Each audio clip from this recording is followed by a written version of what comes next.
12 dreams for the Red Queen under crown of stone.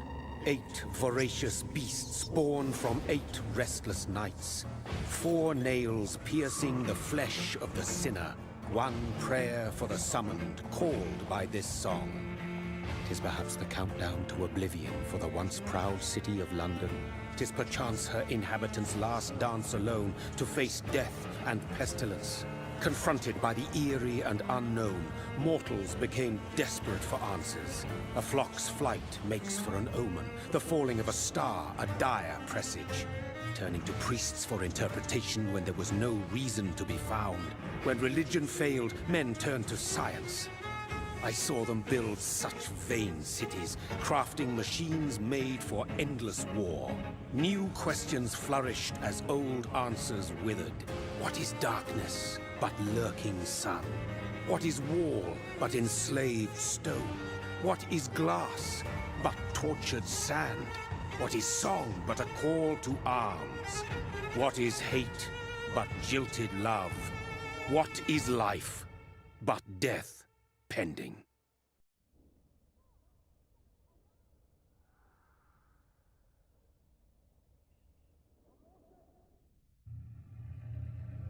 Death. Since the apple was plucked from the sacred tree, mortality was believed to be God's punishment, a righteous snare to keep mankind from ascending to the stars. They were all so wrong. Death is not a wicked thing, nor some holy retribution. A true punishment would be to never know its sweet kiss. Awaken from the harshness and be born once more.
What have you done? Mary!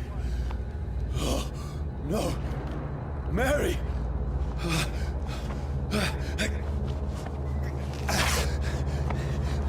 Hold on! Please, hold on! Oh, God. Oh, no. Mary. Mary.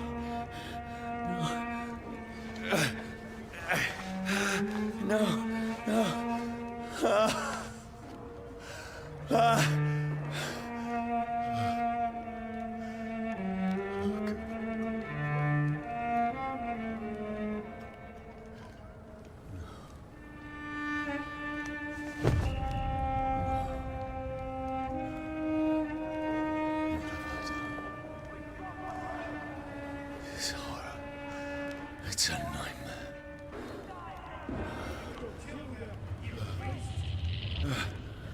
No! Please, a moment, let me explain!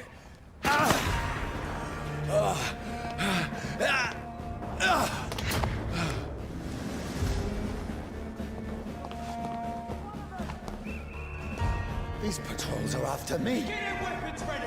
We No! No! Don't shoot! This is a nightmare. I need to get out of here.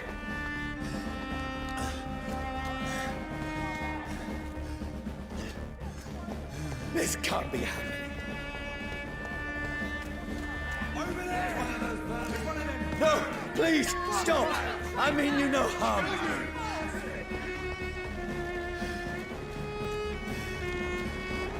What's going on? Oh, Mary. What have I done? What's all this about? Shit, where'd it go? Tricky bastard.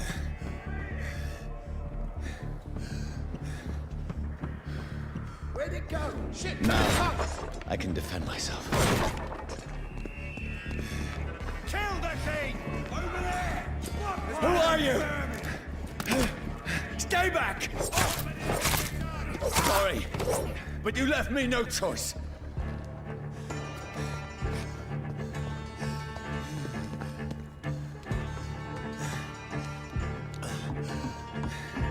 Who are you? Stupid beast!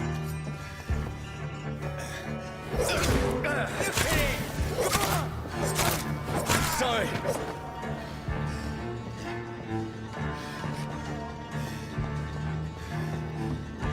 It's an leech! Kill it! No, please, stop! Murder! That's what you do with leeches. Who are you? There's one of them vermin! What do you want?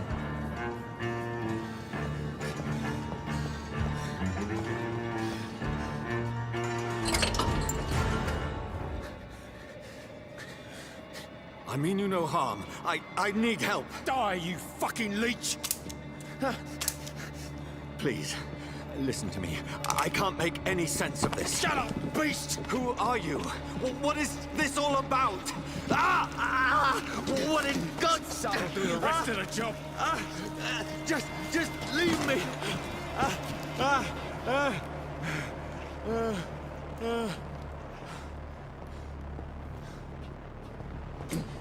The sun. It feels like it's burning me to the bone.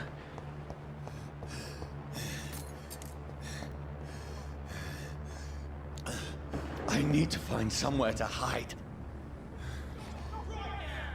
Let me go!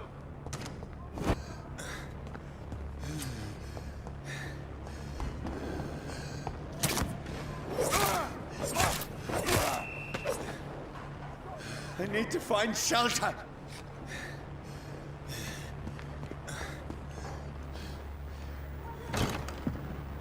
Is anybody there? What is this place?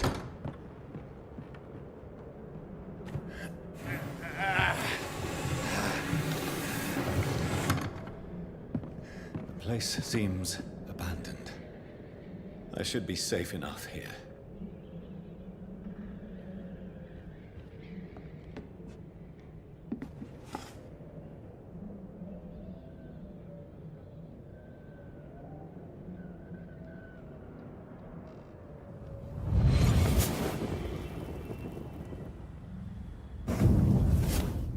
Brother,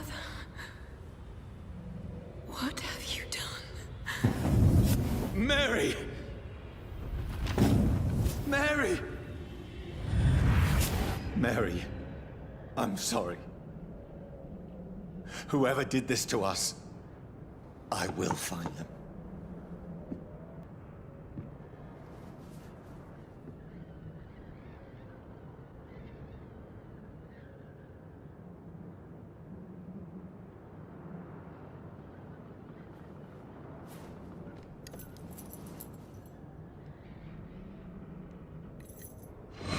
Wait.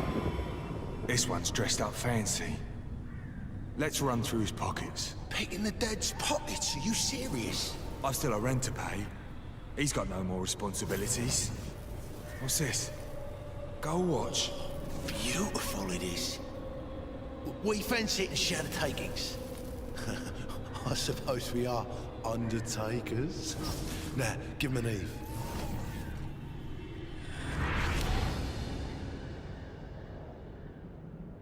That's impossible.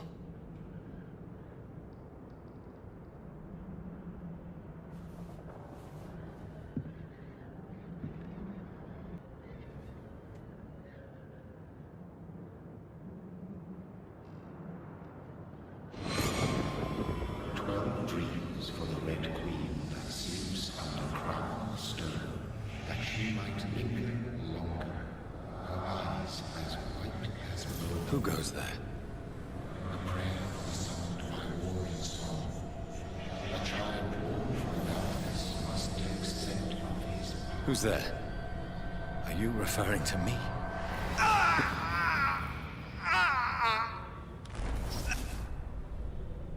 No! No! I still have so much to accomplish.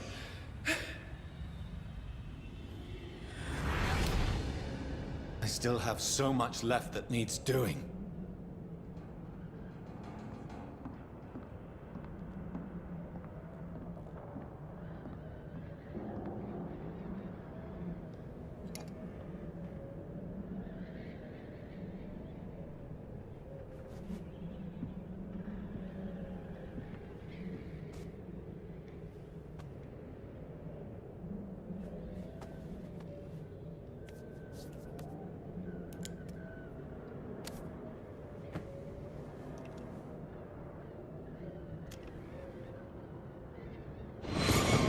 Johnny, this one's lost. We need to leave. And now! No! There's time. I can save him. That's the enemy coming! The orders are to evacuate the hospital! Done. He'll live. And now what? We fight. Killing is a hell of a lot easier than healing.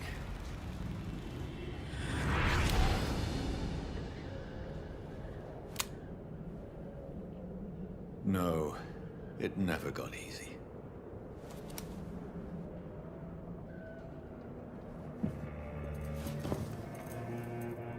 This makes no sense.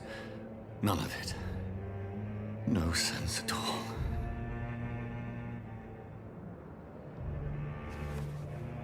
It's a nightmare. That's it.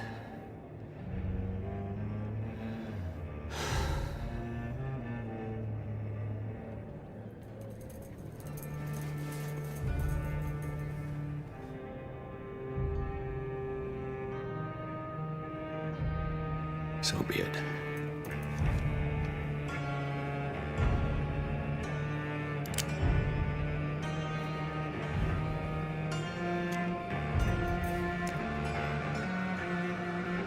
Rational thinking only.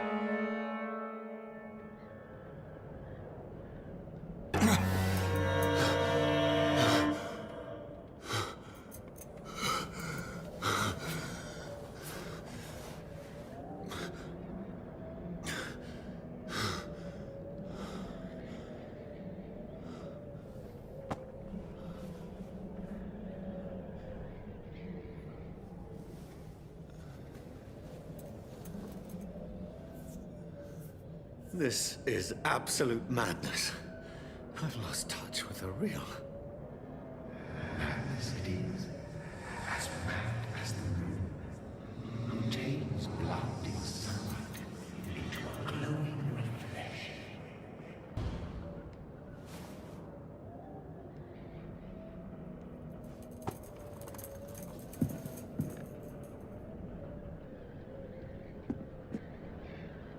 That voice in my head.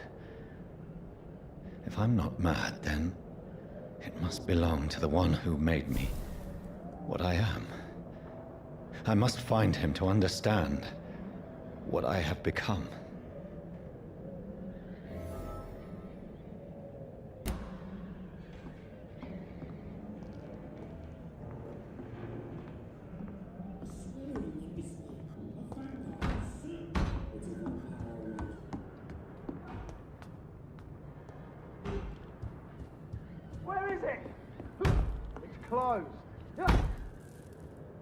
These people want me dead. I need to leave now.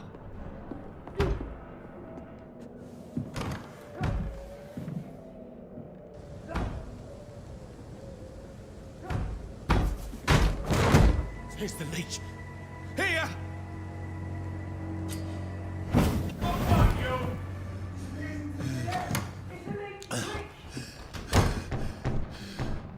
My head's spinning. Oi! Come out, you coward! It's locked. Clever fucking beasts!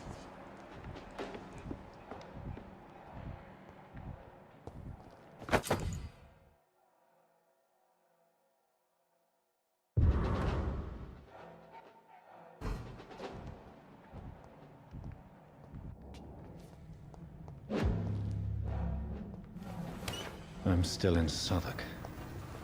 I must reach the West End. Go back home. Another corpse. Have the very streets of London become a mausoleum?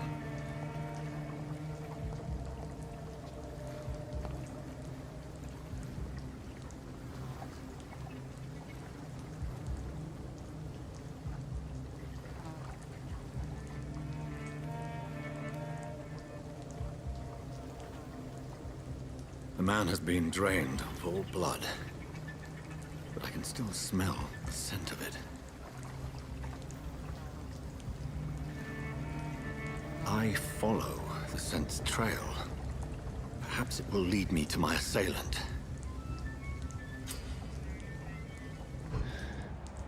Fresh blood. The smell is so strong.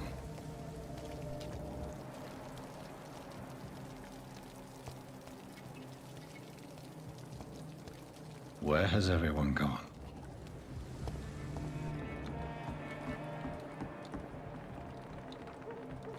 According to the blood patterns, that's where the victim was attacked. So that must be the killer's trail.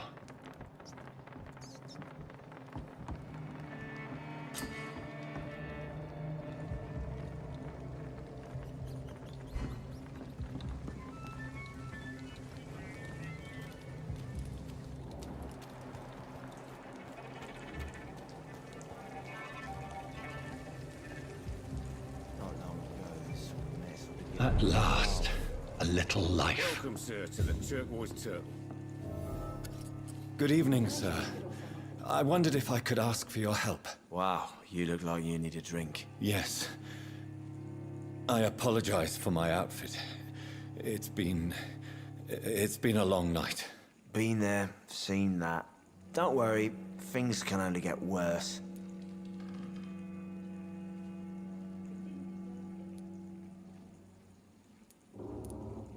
Has anybody entered the bar recently? Can't say.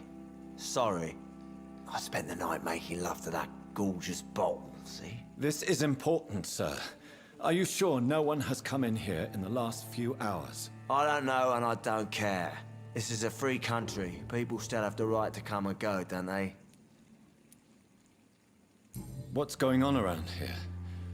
It's like everybody is hiding. You must be new here. Have you not heard about the murders? Everybody fears the return of the sewer dog. Who is this sewer dog? It's the local bogeyman. Convenient answer for every crime that happened for decades. You murdered someone, blame the sewer dog, eh? You make it sound like it's a fairy tale. People will always believe in monsters. It's easier than accepting their own darkness. We can all be monsters.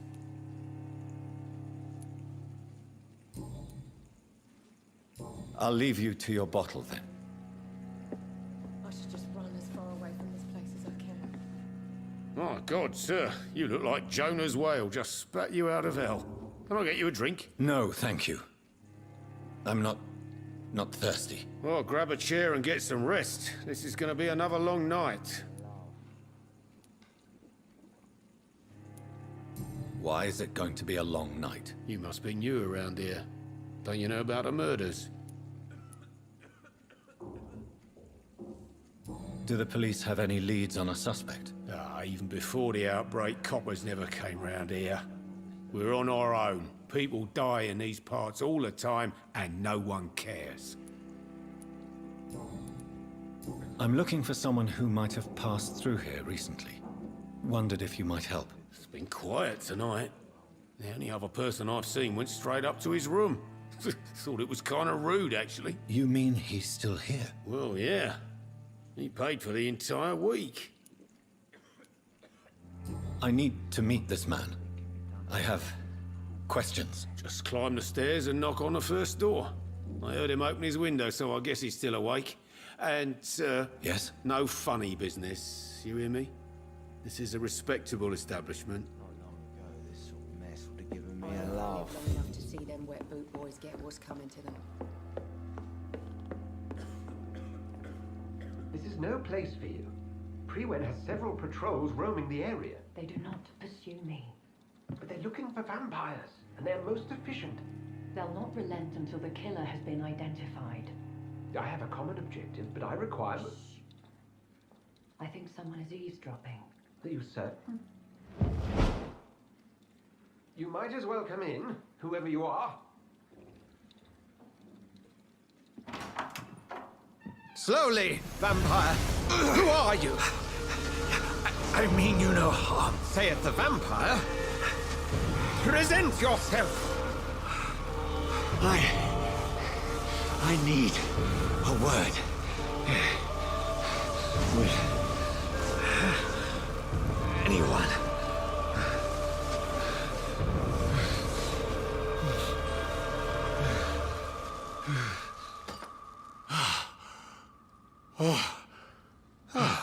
Well, that's something I can do for you.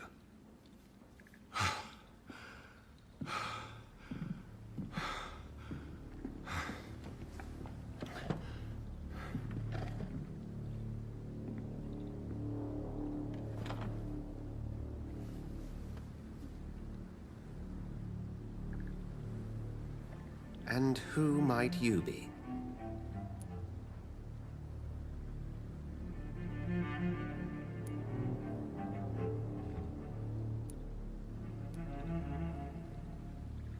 Tell me, who are you? First, tell me what you want. Then I may tell you.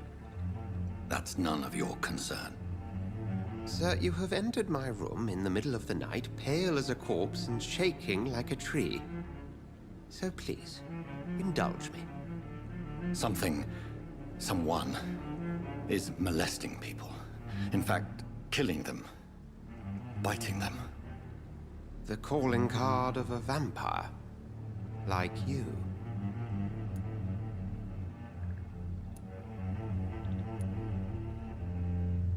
You seem the expert. How would that be? I have my secrets, as you have yours. Then if you are not a vampire, who or what are you? Dr. Edgar Swansea of the Brotherhood of St. Paul.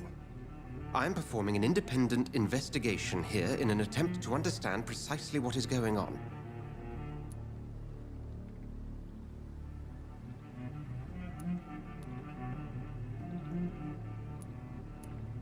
What have you uncovered concerning the murders? It started a few nights ago. Rumors of violent murders. The docks have always been, shall we say, somewhat unsavory. But this is different. How different? A vampire is at work here. Famished. Reckless. It must be brought to ground, and quickly.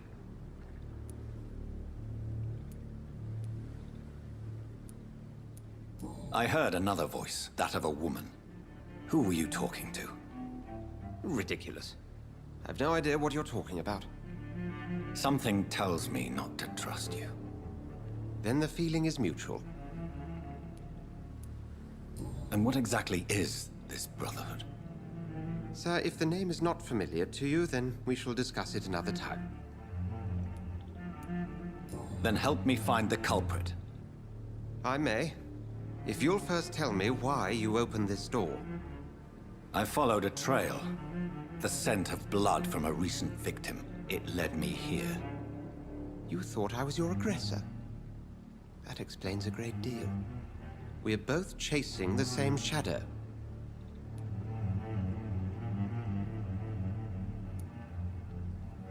Perhaps. This is all new to me. I'm not even certain what I'm looking for. You should let me handle this affair. You've no idea what you're up against. No. I will find the monster. He is mine. How will you do any better than I? But then let me ask you this. What are your intentions if you find the killer?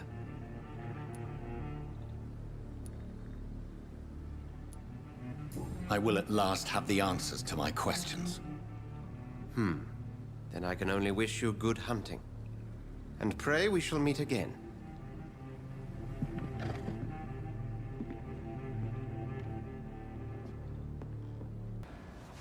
William was an honorable man. I could have saved him. Mr. Hampton, are you in there? I knew him well, another lost soul, a kindred spirit. Sir, listen to the sound of my voice. I'm a doctor. You're suffering from shock. I must return to my flock. They'll stray without me.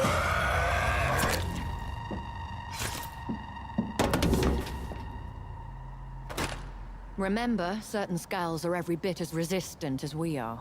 Who are you? What do you mean by Skal? You truly are a newborn. I should have realized. Wait. You are the woman from the bar. Are you... like me? Can you help me? I believe, sir, I already have.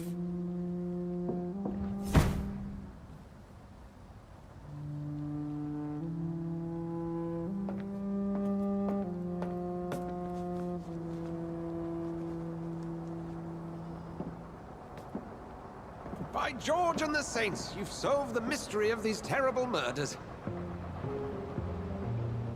Patience, good fellows, I've come to offer help. Just give me a moment to secure my boat. We can leave this awful place. William was not the evil man they claimed. He was just taken by the thirst. He needed his drink. This man requires medical attention. We'll see he gets to the nearest hospital. No, please, I must tend to my fold. My flock needs me. There, sir. Go with the good Dr. Swansea. He's resourceful, and I'm sure he'll take good care of you. You'd best come as well. The sun is soon to rise, and you'll need a place to rest. I just need a moment. If I can learn something about what has happened to William, I'll be a step closer to understanding what happened to me.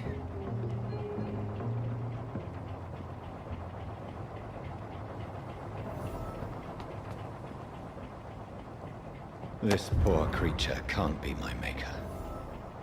Could it be some subspecies of vampire? I must find a place to analyze the blood.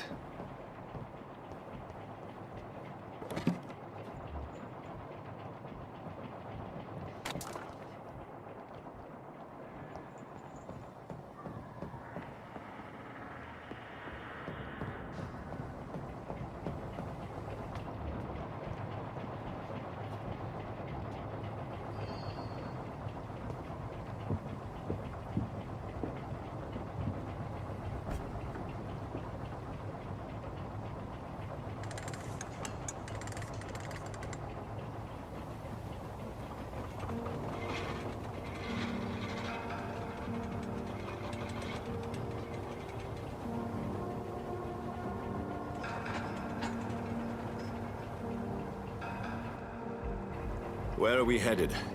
We're on our way to the Pembroke Hospital. It's just across the canal. They'll have a bed for poor Mr. Hampton. William was... What manner of creature was he? Predator, prey, villain, and victim. Who can say? The important thing is that he's been stopped. Duly noted. And the woman? What... who is she? What woman? Oh, don't play me for a fool. You used me to locate that skull. You must know who she is. And I thought you a gentleman. You shouldn't talk about a lady behind her back, but I will tell you she values her privacy. Were London as peaceful as she appears from the middle of the canal? If only that were the reality of the situation. To be honest, I've always tried to avoid this part of town.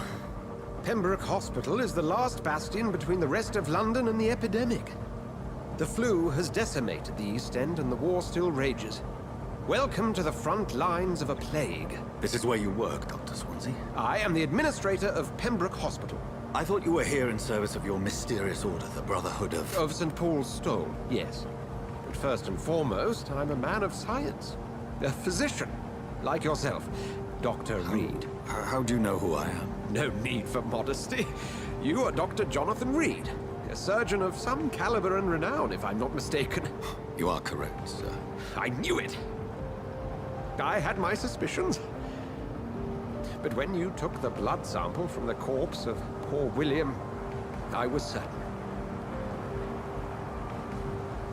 Dr. Reid, marvelous. Have we met? I attended 3 of your seminars before the war. I have the utmost admiration for your research. And what a turn of fate. England's most esteemed blood specialist returns to London a vampire. That word, again, from a so-called man of science. I understand. Traditionally, the role of science is to refute myth, but when myth walks among us, the Brotherhood of St. Paul has dedicated its purpose to their study. There's so much for you to learn. Of that, you are right.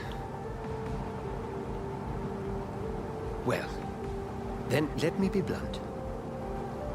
Join my staff at Pembroke Hospital. As a physician. I suspect you'll not find a better post of employment to contemplate your predicament. This is sudden. I was returning home to see my sickly mother. But alas, that was before contracting this... affliction. Dr. Reid, take a moment to consider. The post would be for the night shift, providing a good explanation for your absence during daylight hours. You'll be adequately reimbursed, and have a place to hide. I even had the forethought to bring some clean clothes. So, what do you say? It seems I have little choice, but yours is a generous offer, so I thank you. Brilliant! Oh, Jonathan, this is one for the book, and the beginning of a beautiful friendship.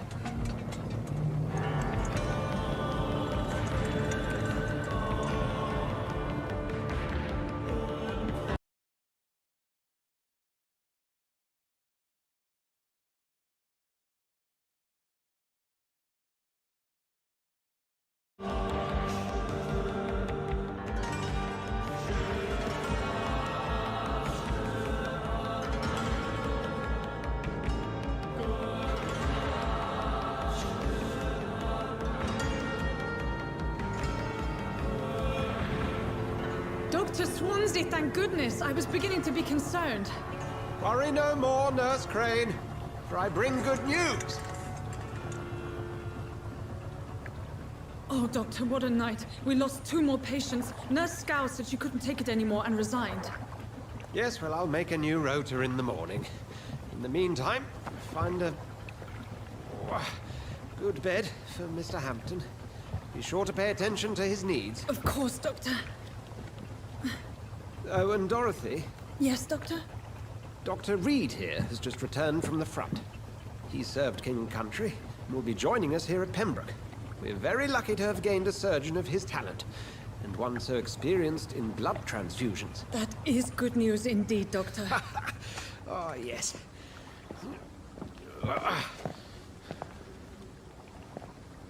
Here at Pembroke, it's not what we have, but what we haven't. It's only thanks to Nurse Crane and the staff that our ship doesn't sink. If you have any questions, just ask her. Duly noted. Thank you. Your assistance is required, Dr. Swansea, immediately. Welcome aboard, Jonathan. We'll catch up after my rounds. Coming, Nurse Crane. I'm coming.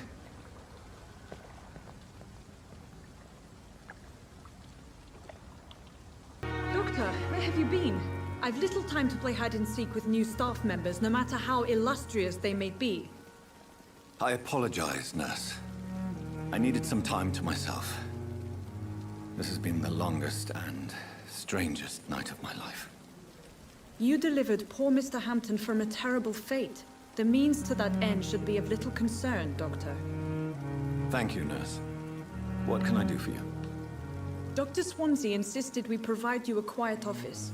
You'll find it on the second floor with your name on the door. Thank you. Nurse Crane, isn't it? Yes, Dorothy Crane. Welcome to Pembroke Hospital, Dr. Reid. Your office has been prepared. I would like to ask a few questions first.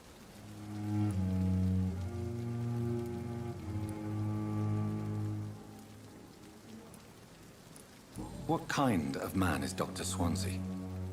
Well, you accepted the job from him. I thought you would have known about your employer.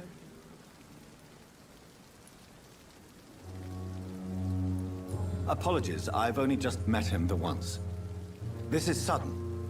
I've only just returned to England. Dr. Swansea is a brilliant surgeon and the most compassionate physician. It's right to assume Dr. Swansea knows far more about me than I do about him. You'll get to know him soon enough, and better than me. The administrator has better things to do than mix with us.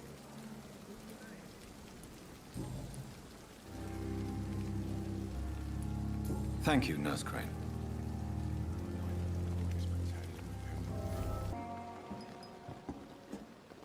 Good evening, nurse. I'm Dr. Jonathan Reid, the new surgeon here at the Pembroke. Dr. Swansea has already told us about you, sir. I'm Nurse Gwyneth Brannigan. Welcome to the Pembroke Hospital. Did he really? It's a good thing I wasn't hoping to keep a low profile. All members of staff have already read about your new blood transfusion technique. Dr. Swansea made sure of that. I see. Well, I'm a little surprised, but I suppose I'll just have to deal with this unexpected notoriety. You must know, blood transfusions are Dr. Swansea's primary subject of research. He is convinced it is the future.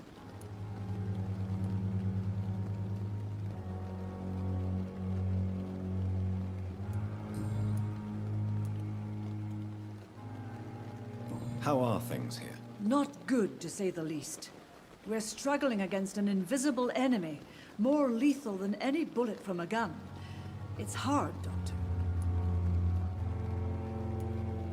Do you think this hospital can survive the epidemic? We are all volunteers here, and we're trying to hold fast, but how do we beat an invisible killer? Some nurses have already resigned. Goodbye, nurse. Call me if you need assistance. Please, Jonathan, come in.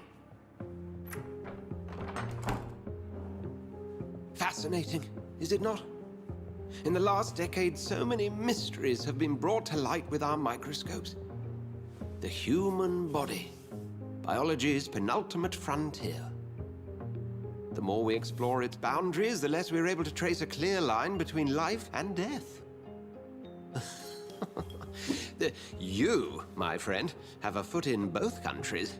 The view must be vertiginous. It's at least as vertiginous as chatting about vampires with you, I would say. This must be all so new to you. This area of town, the hospital, a brand new life. How stimulating it must be.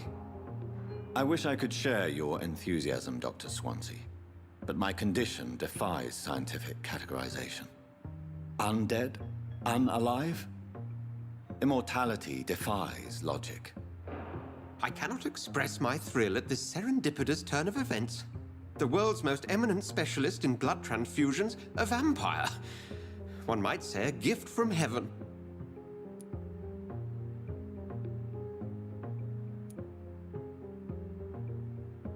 I'm a dead man. I was murdered.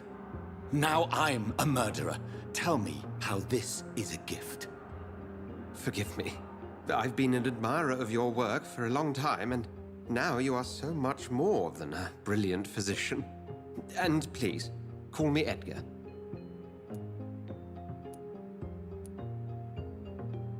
There is no need to apologize, Edgar. You offered me sanctuary when I had none.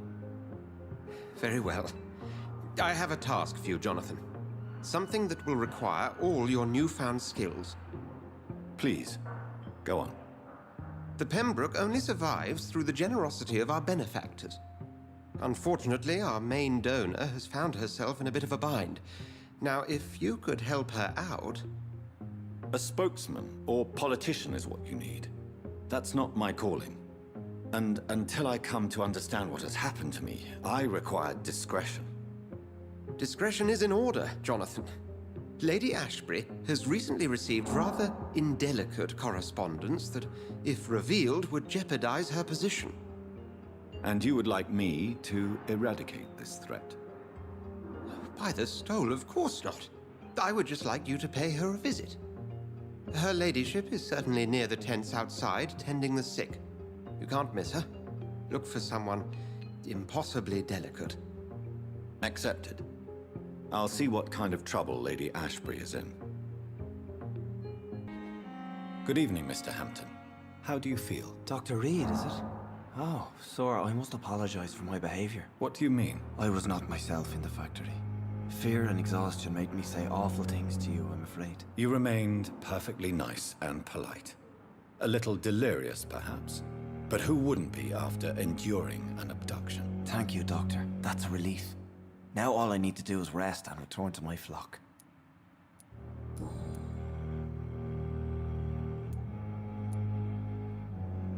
Have you made friends since you arrived? Not really, but I recognize Miss Harriet Jones. I knew her when she lived by the docks. That poor woman had such a miserable life. You never came to see her here at Pembroke? Receiving visits when sick can be an important part of the healing process, you know. We're not just bodies. You're preaching to the converted now, Doctor. To be truly honest, I thought she was dead. She left the docks many months ago. What do you do for a living, Mr. Hampton? I can't help but notice the cross around your neck. I manage a night asylum for the poor and homeless of the docks. And I try to guide the lost and hesitant on the right path to our Lord. Are you a priest, Mr. Hampton? A deacon, maybe? Not at all, Doctor. I'm just a man of faith willing to preach the good word. Why didn't you use your cross against William Bishop? To repel him somehow? That's a very strange question, Doctor. A cross is no magical token, if that's what you were trying to say. Not mine, anyway.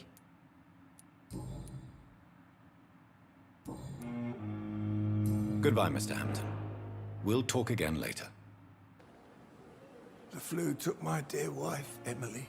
I take comfort knowing we'll soon be together again. Mr. Rainfield, that's no way to talk.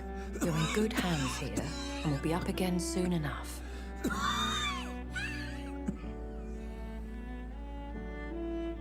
Now do me a kindness and get some sleep. I'll be back round later. Your words are kind, the blessings of an angel. You're the sweet, sweet Lady of Mercy.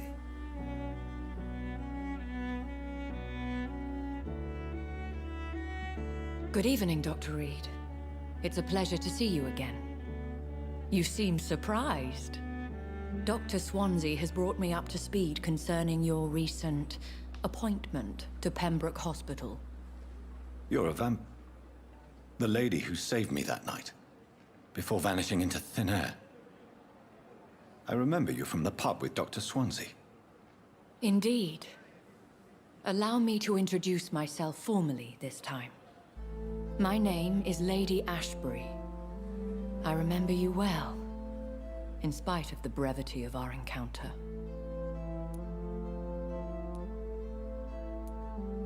It seems I'm the butt of a joke, or pigeon of a con. Dr. Swansea might have told me who I was going to meet. I know you're a man of action, Doctor, but take a moment to contemplate the terrain. In this war, discretion is both weapon and shield. I hope you're more disposed to answer my questions now. You must have countless questions, but our rather urgent matter first. Swansea has explained. My cover, if you prefer, has been compromised.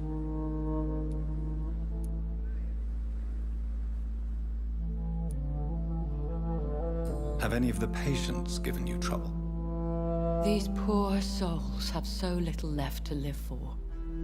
I do my best to ease their pain. The world would be a better place if it were cared for by women like you. You make me blush. I am simply a necessary evil. Pardon my boldness, Your Ladyship, but I have questions concerning this condition we share. As a newborn, your hunger for answers is rivaled only by your thirst for blood. But the questions need wait. I'm a scientist. My trade is in the deciphering of mysteries, and I need information to feed my mind. I will gladly answer every question you have, but first, prove yourself capable of resolving my predicament without eating the culprit. Dr. Swansea has commissioned me to be your agent in this matter. You could start by explaining what's amiss. These past insufferable weeks, I've been the victim of extortion. I've made a first payment, but the blackmailer grows greedy. I must refuse his most recent demands.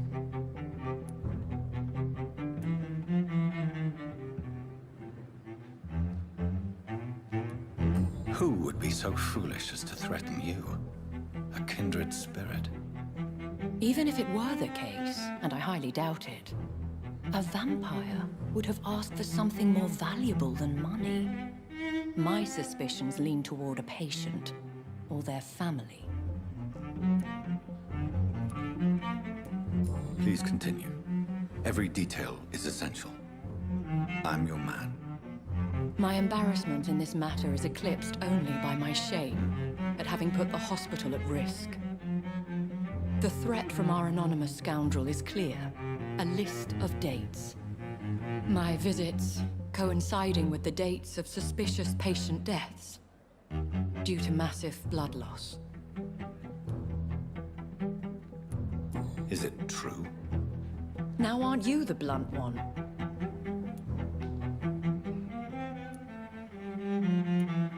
Excuse my impertinence, Your Ladyship. This is not an interrogation. I assure you that this line of questioning is in your best interest. In all honesty, I'm not simply a patron to the hospital. My visits serve a dual purpose. Dr. Swansea has been treating my condition with a revolutionary technique of blood transfusion. It seems you are a specialist in the domain. I'll take care of it. Do you know where I should start? If that was the case, I'd settle the matter myself. You could talk to our local gossip, Harriet Jones. Not a pin drops here without her hearing about it. I'll meet that woman now. My life, as others know, is in your hands, Dr. Reid. I'm sure of your discretion, but I do fear your powers of persuasion will be put to the test. When this is resolved, I'll be your obligé. I'll answer all questions in regards of your condition. Mr. Petrescu, just 1 minute, please. You again? Go away.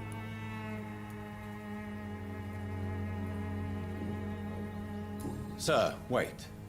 Stop this nonsense. I know Nurse Crane is here. Shall we speak man to man, you and I? All right. Speak up. Don't you see we're on the same side? We fight to help the poor, sick, and abandoned. I'm nothing like you, Mr. Doctor. Yes, you are. You too believe in providing medical care without charge. You know what we have to sacrifice to make the world a better place. I have to admit your words have conviction. All right, I'll let you see Dorothea. Don't make me regret this, though.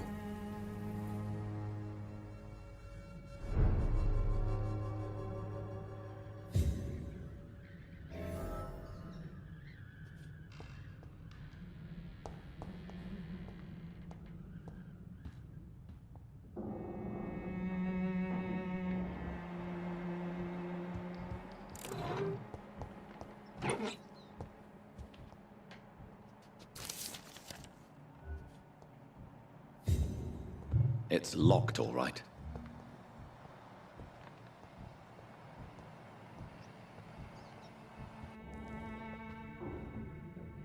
If you want to talk to Dorothea, you must go across the courtyard and take the stairs. We've not been formally introduced. May I ask your name and occupation, sir? I am Darius Petrescu. I'm here to keep snitches and spies away from Dorothea. And I also run this little print shop.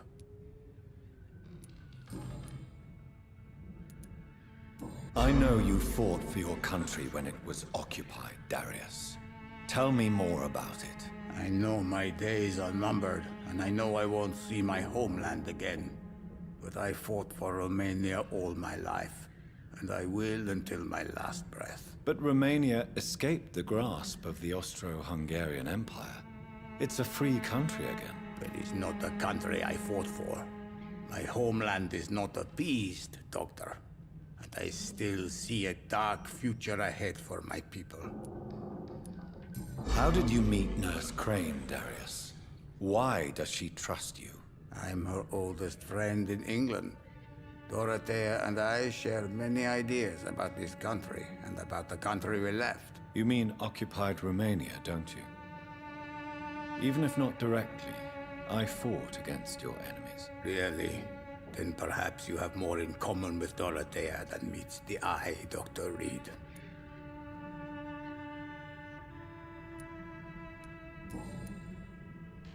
Goodbye, Mr. Petrescu. What do we have here, nurse? Patient Razvan Vasily. High fever running on 3 days. Complaints of dizziness, muscle aches, and head pain. Diagnosed with influenza. Treatment? Aspirin and salicin for the fever and discomfort. Liquids for dehydration, but he's having trouble keeping even water down.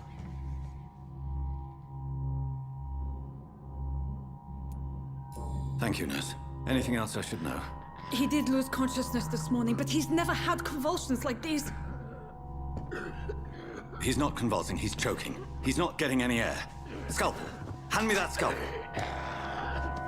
What can I do, Doctor?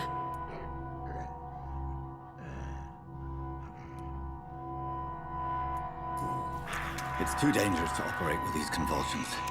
Sedative, nurse. Do we have any anesthetics? I'm sorry, Doctor. None at all.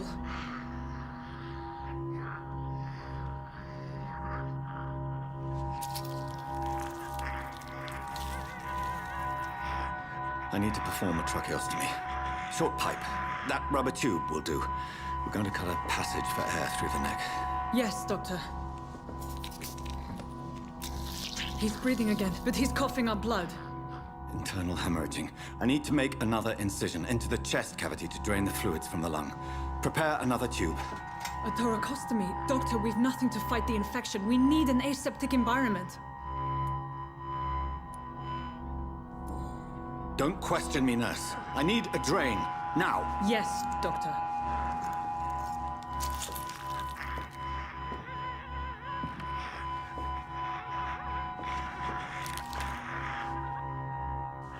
He's still bleeding, Doctor. I'm losing his pulse. The drain must have punctured the intercostal artery. There's too much blood. Are you all right, Doctor? I can't see.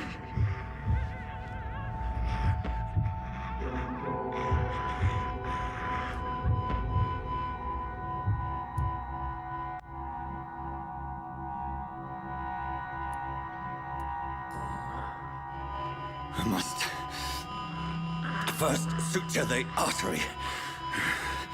Find the wound. The source of the blood. Needle and thread, Doctor. Good. The stitches are holding. How's he doing? We're losing him. We've lost his pulse. He's dying, Doctor!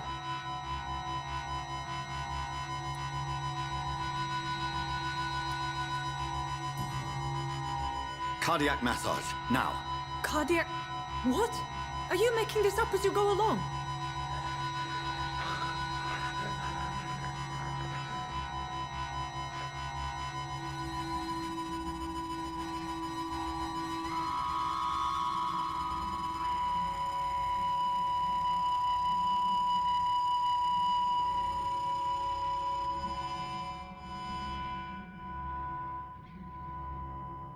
We've lost the pulse.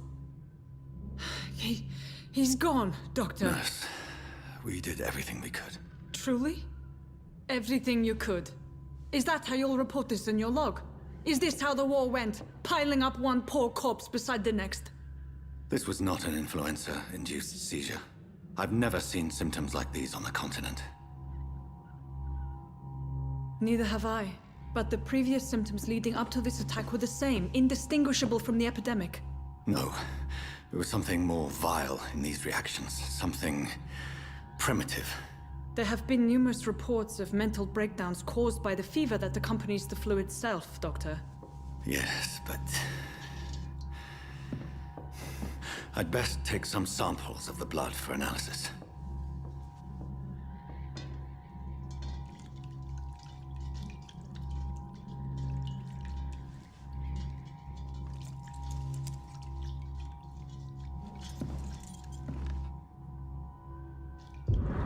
I doubt you're here to test my bedside manners.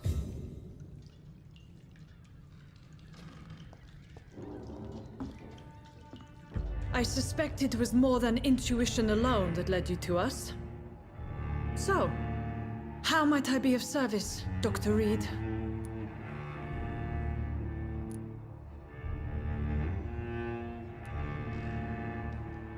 I've come to put an end to this insufferable blackmailing, Dorothy. Doctor, you think your warnings scare me? I've stolen and plied, blackmailed and lied, but what else am I to do? I'm all these people have.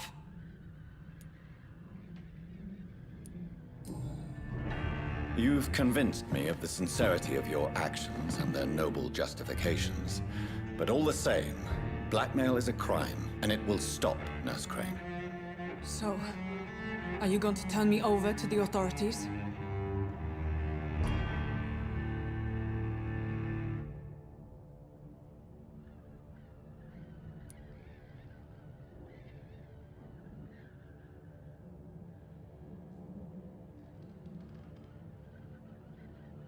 Nurse Crane, there is no question that the work you've done here is extraordinary, but this dispensary is incapable of coping with the outbreak. It's only a question of days before the situation at hand will overwhelm us. I cannot allow it. It's my duty to put an end to this immediately.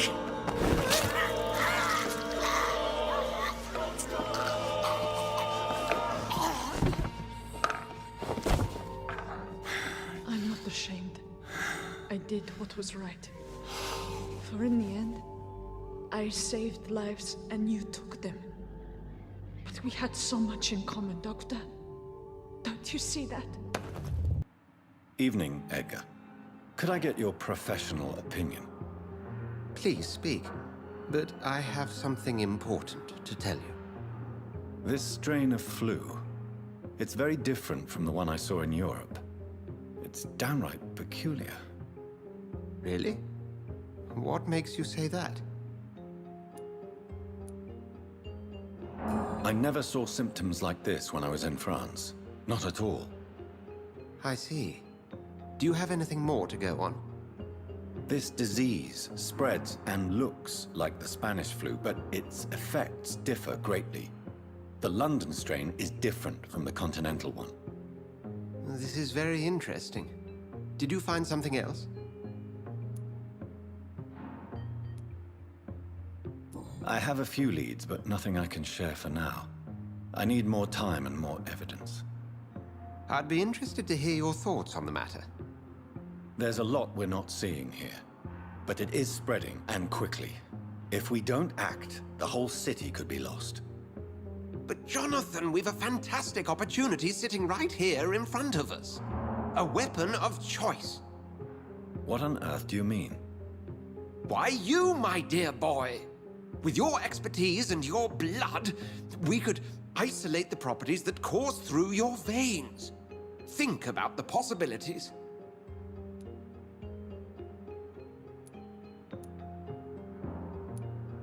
And why not? What did Stoker say about the Children of the Night? Well, using my blood, I could create a whole army of vampires. Surely you're joking.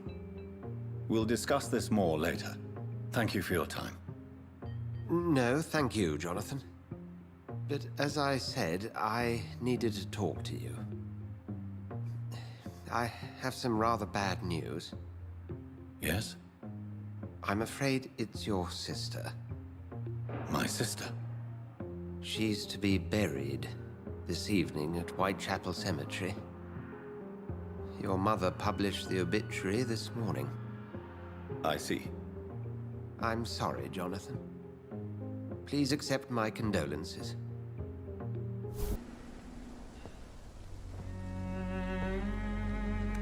I am the resurrection and the life. He that believeth in me, though he were dead, yet shall he live. And whosoever liveth and believeth in me shall never die. We commend unto thy hands of mercy, most merciful Father, the soul of our sister departed, and we commit her body to the ground. Earth to earth, ashes to ashes, dust to dust.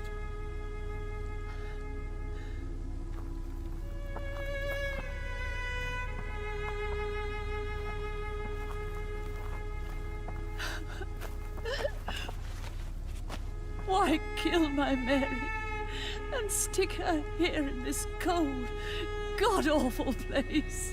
These are the legal requirements for the epidemic, madam. Oh, Avery, I feel so tired. Please take me home. Yes, madam.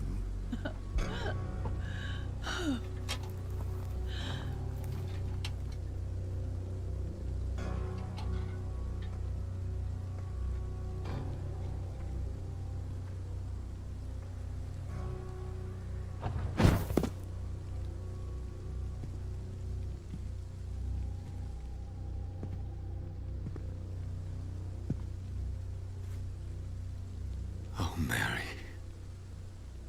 What have I done?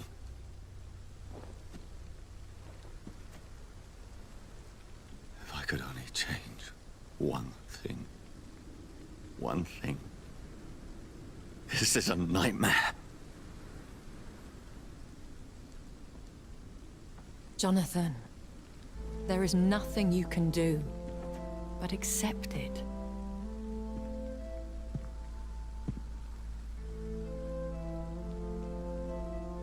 What brings you here? I thought you could use the company. I am so sorry for your loss, Jonathan.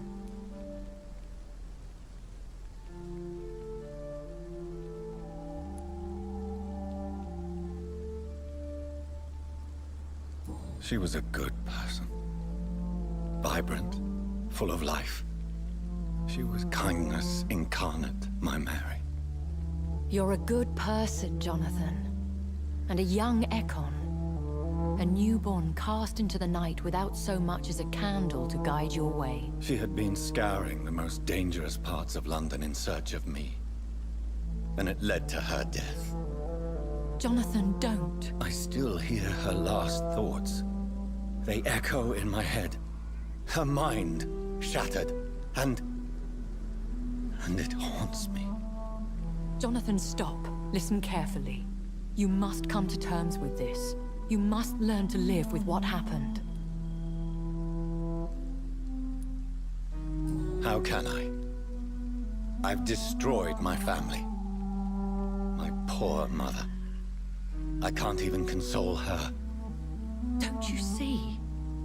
You're doing the work of our enemies, feeding your remorse. We are weakest when we grieve, and the guilt blurs our senses. And so this is why you're here. To warn me. You've felt this pain yourself. You too have endured this. I don't want to lose you, Jonathan. I've lost so many friends.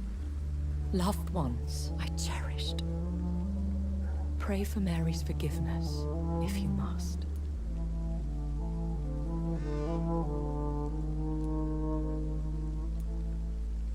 You may be right.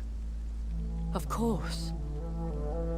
I've stared upon this world for centuries, and time has taught me to deal with guilt, if not erase it. What should I do then? St. Mary's Church is not far from here. Go there and make your peace. Find the solace you need. My lady wants me to confess. No, Jonathan. It's you who wants to confess, I think.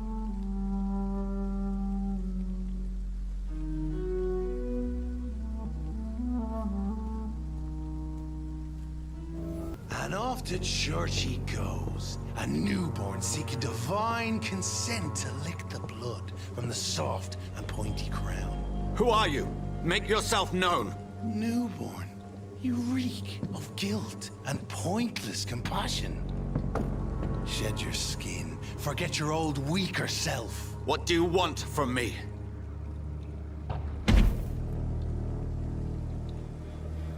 Ascalon does not approve of lone wolves who bring unwanted eyes to our pastures. So your name is Ascalon? Ascalon's will is vampire law. Learn them, abide by them, or I shall return as your judge and jury.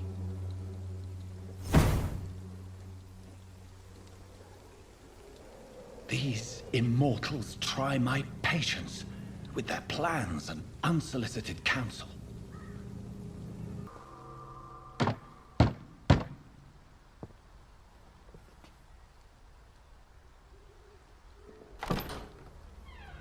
Yes? What is it that you want? I'm sorry to disturb you at such a late hour. No worries, my son. I'm still quite awake, having just returned from a funeral. Yes, I know. I've forgotten what I wanted. I don't know.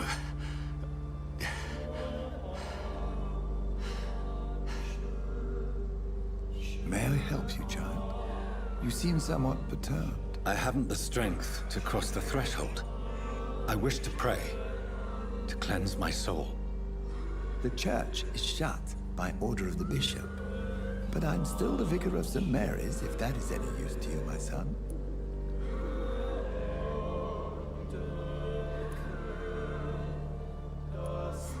You seem to me a good soul, Vicar. But this is a personal matter. There are no secrets from God, my son. If your heart needs comfort, consider me your chapel. For I can be as silent as stone.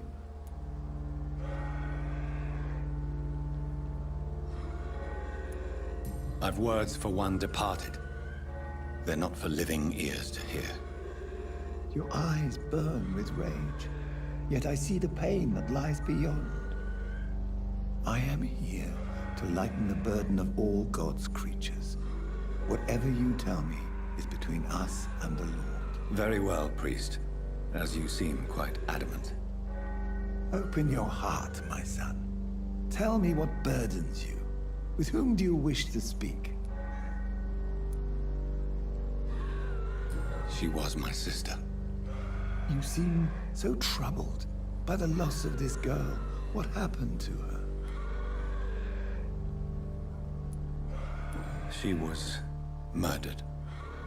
I see. And how are you feeling, my son?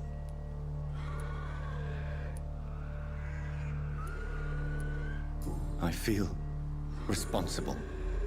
The pain is consuming me. I have a final question for you, my son. This is of the utmost importance. Ask your question, Vicar. What words would you like to say to your poor sister?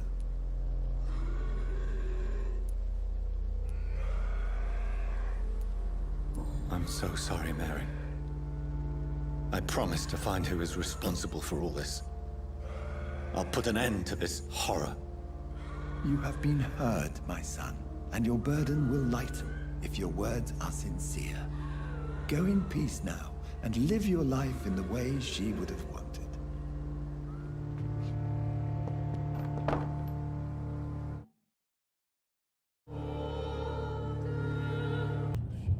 Fear be gone.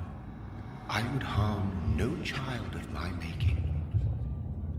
This is your doing. You made me this creature. What are you? I am the land. You are our champion.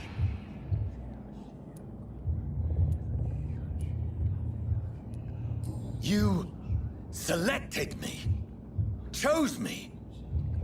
As shall my children yet to come. What is it you seek? This age is sickly. An ancient poison, an older rage, brewed in a cauldron newly forged.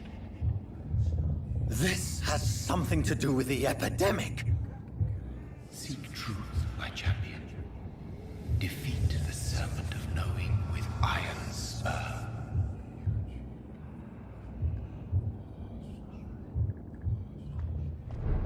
I've had enough of others making decisions for me, pretending to know how I should feel or behave.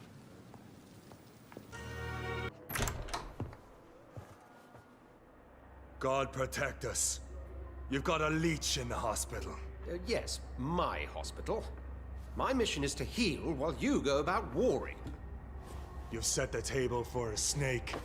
I wonder why there's venom in your food. I'm growing tired of your song. You're a woodsman, McCullum, not a doctor. Return to your hunt. Remember, I've a good nose for machinations. I can flare the scent at a mile. You can't hide from the god. Leave him, Jonathan. This is sacred ground. Neutral territory. And I just had the carpet cleaned.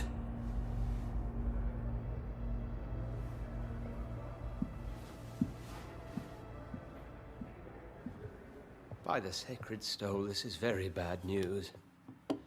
Bad news indeed. What happened? The hospital has been attacked. We have injured patients, at least one dead and several missing. This has spiraled out of control. Even the most infirm are asking to be allowed to return home.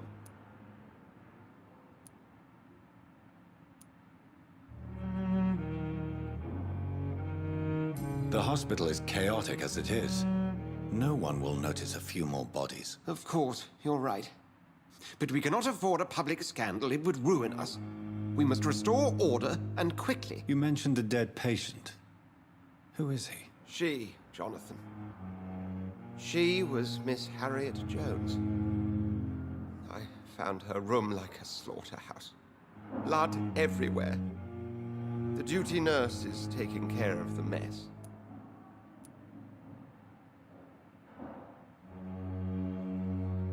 Very well. I'll help you. Jonathan, please. I can't rely on anyone else. And this concerns you as it involves vampires. Someone has taken advantage of our more liberal tendencies here. In what way? Jonathan, I may turn my head when you or her ladyship indulge, but I will not allow this place to become a nest for street feeders. Please then, tell me. Sean Hampton, the man we thought we'd saved at the docks. It seems he was infected after all. So Hampton became more beast than man. Exactly. And now Guard of Prewen suspects the hospital of vampire activity. Do you realize what that could mean for us? Do you really believe they would come for us here? In such a public venue? McCullum is a fanatic. The Guard will stop at nothing. You don't know what they're capable of, Jonathan. Very well.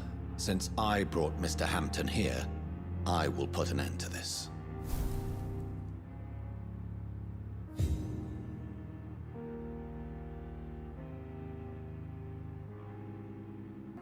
Why the long face, Doctor?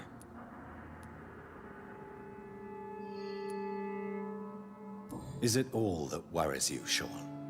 My long face? Really? This is a blessing for me, to become a Skal. Immortality gives me more time and energy, if truth be known, to run a shelter. What more could I want? Since you left Pembroke, the amount of blood that has been shed, it's hard to believe you, Sean. Ask what you will. As the Lord is my shepherd, I will not speak a lie to you. Why did you kill Miss Jones at the Pembroke Hospital? Killed old Harriet? You must be mad, Doctor. Why would I do such a thing?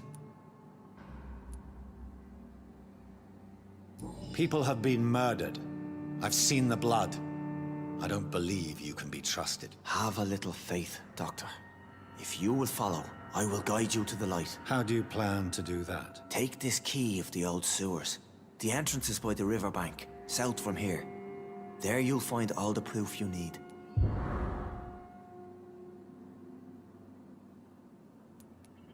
I will not look kindly on you if you're trying to trick me. I'll be here when you return.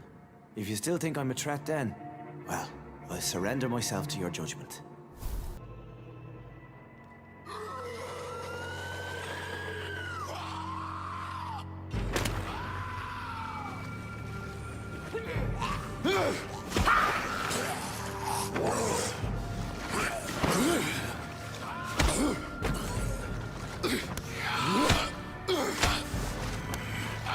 These maggots have escaped the wrath of Ascalon for too long. It is time to purge the sewers of their filth.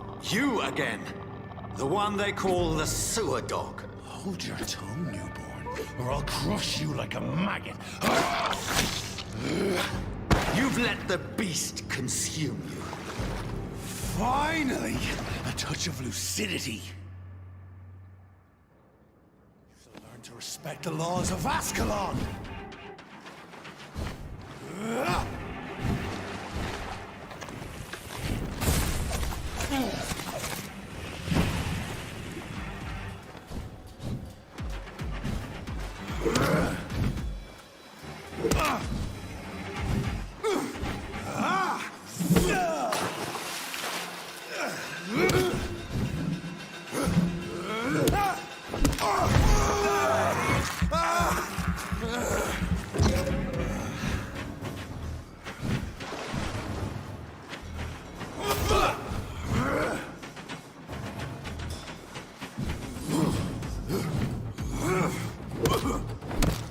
Whence you vanished, I'll slaughter these Skals while singing your name!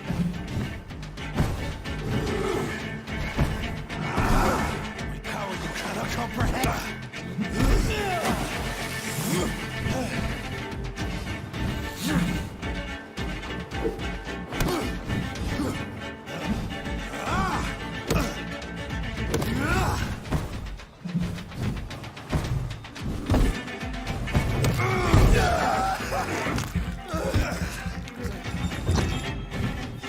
Snap like a hare's brittle bones, newborn!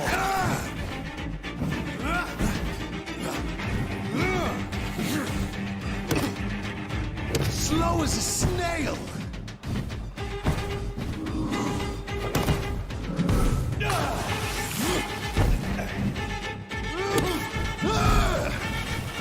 For the bash of the hand that crushes all! I shall tear you apart and spill my blood to the pit.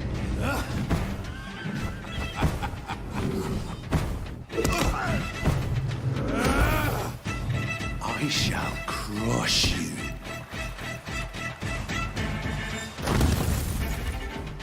Your blood is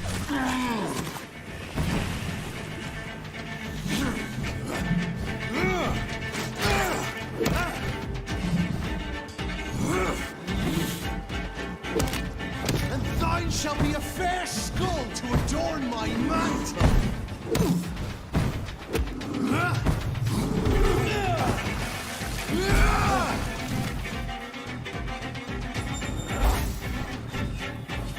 Return to your apothecary and needles.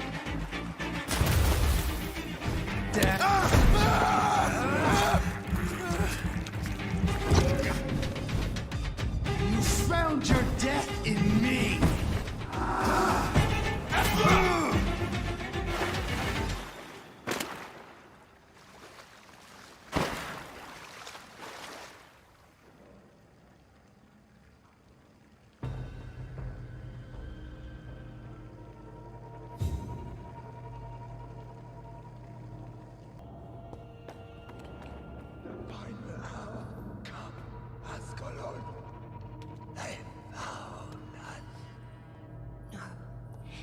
If we are still, drink now. Bless you, Bridget. This isn't the blood of a vampire, but it will quench your thirst.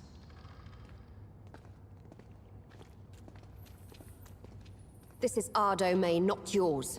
You've been warned. Wait, I saved you from this creature. That must count for something. Thank you. Now go. Go back to the streets and houses. There is no love lost between us, vampire. But thank you.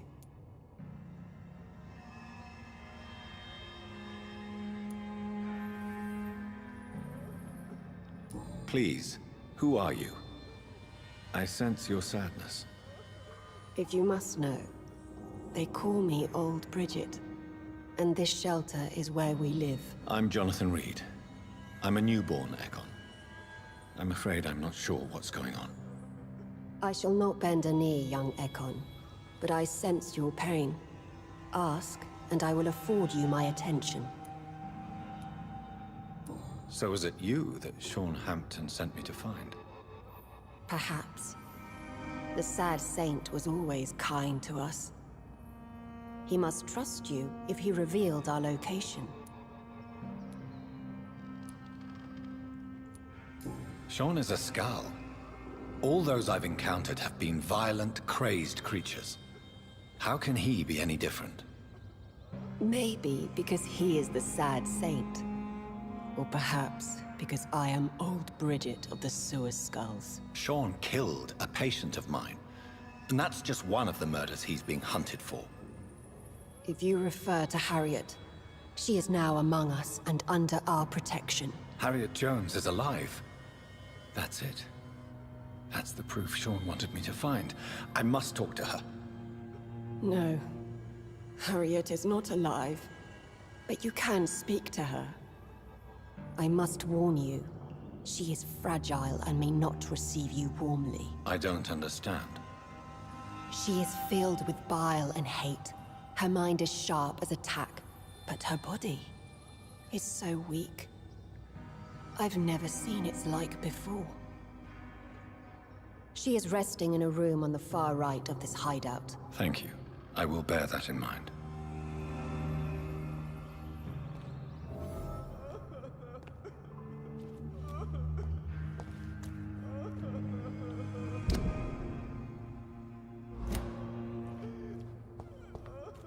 Keep your distance, Ekon!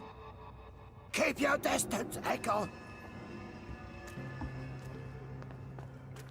Oh, Bridget allowed me to wander above some years back. It was...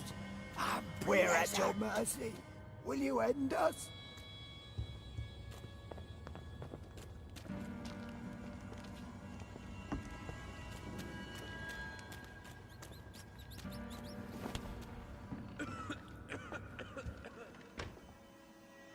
Hello, Harriet. Do you recognize me? Yes, you were from the Pembroke Hospital. The young doctor. So full of secrets. I've so many questions I need to ask you, Harriet. If you would. I love questions. As for the answers, you may not like them. I have a question of the utmost importance to ask. Will you answer? Questions, questions, questions. The good doctor, always searching for answers. Do you remember what you did after leaving the hospital? Did you kill anyone? First, a question from me. You answer first. Very well then. What do you want to know? Are you like me? Are you also dead?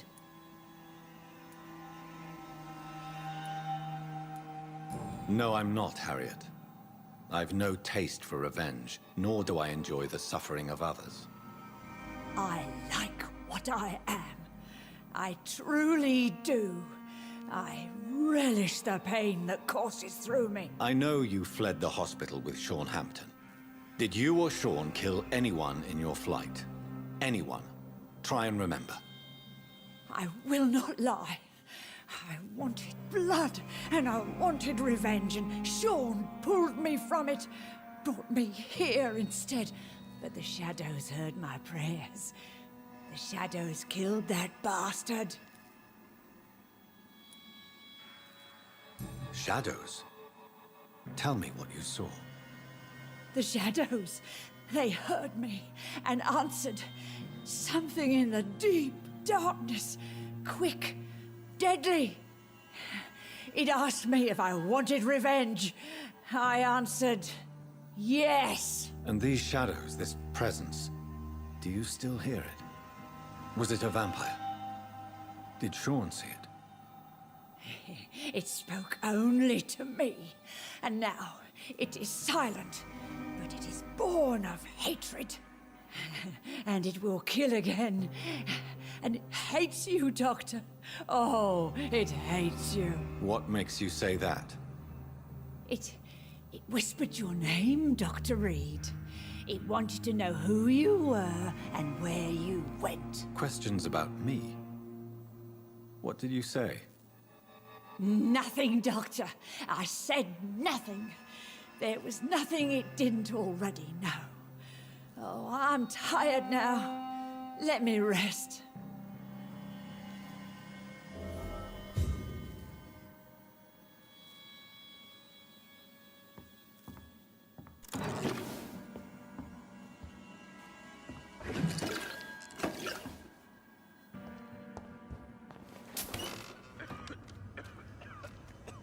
Have you found the answers you were looking for, young Ekon? There is too much left unanswered. So many questions. Get to know us, spend time with us, and I may be willing to answer more questions. What manner of creature is Harriet? She is different from everyone else. I really don't know. I'm not even certain she is a skull. I've no idea as to what blood made her. What is a skull, in fact, in your honest opinion? The progeny of a vampire, disavowed by her maker. Perhaps a fruitless branch of a noble tree. A word used to enslave us.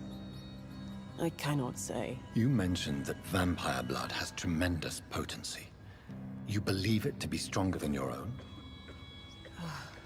The vampire's sweet blood. That rich, dark wine that we crave. For it made us, and it can sustain us. I thank you for your time, madam. I must go back to Hampton now. Your kindness has been ample payment, Ekon. To protect us, I'll close the access to our hideout, but you can use our shortcut to reach Mr. Hampton's shelter. Just follow the arrows.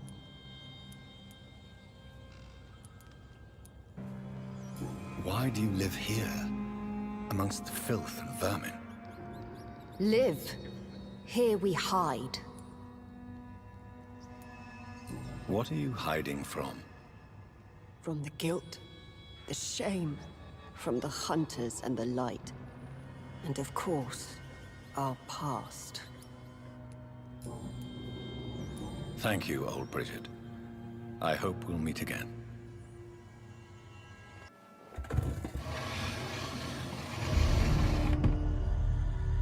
Welcome back, Dr. Reid. Would you like to take communion with me now?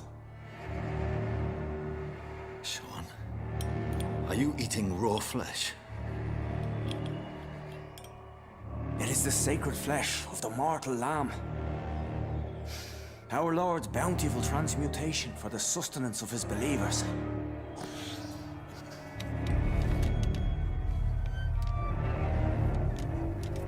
Thank you, Lord. I am your most humble servant. So, true to your word, you waited for my return. I told you, Dr. Reid, I was a man to be trusted. Did you have words with the poor Harriet?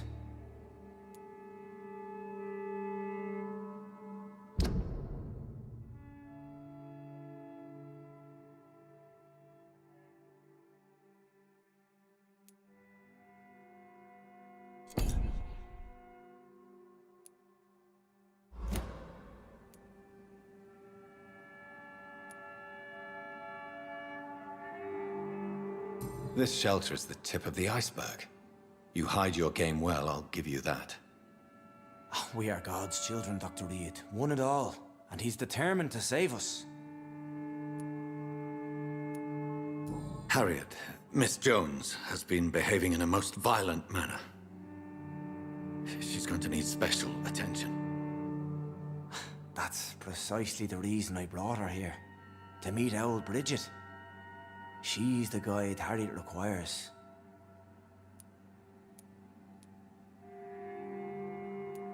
Harriet is possessed by her hatred. You cannot let her roam free. She's dangerous. She has joined her own kind, Doctor. Old Bridget is a saint to the younger Scals, guiding them to salvation and peaceful existence. I believe I've learned all I need to know. I'm certain you've killed no one, but one day I believe you'll cross the line. Logic is a false prophet. Faith is the only path to salvation. What do you mean? We have been blessed with God's eternity. We are the instruments of his divine will. We shall feed the hungry forever and ever. Amen.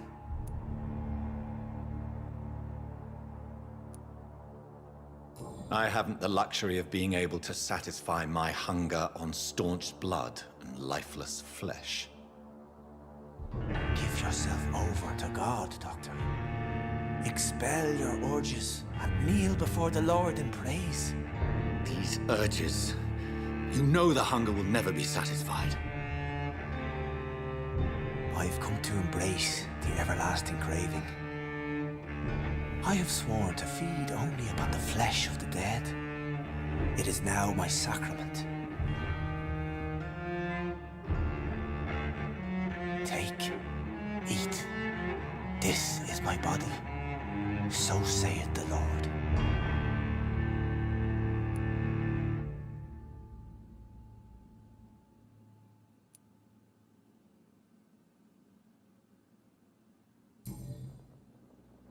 I really would like to believe your fairy tale. The good ghoul feeding upon the flesh of the dead. But I'm all out of innocence. Do you question my faith, Dr. Reid? Do you remember William? Oh, how his admiration for you was exceeded only by his hunger. May his soul rest in peace. A night will come, and you will suffer the same hunger. Someone who trusts you completely. A friend will die, never to wake. You confuse your voracious appetite with my itchy hunger. I would never kill a friend, nor an innocent. I believe you've discovered our defining difference. No! I did...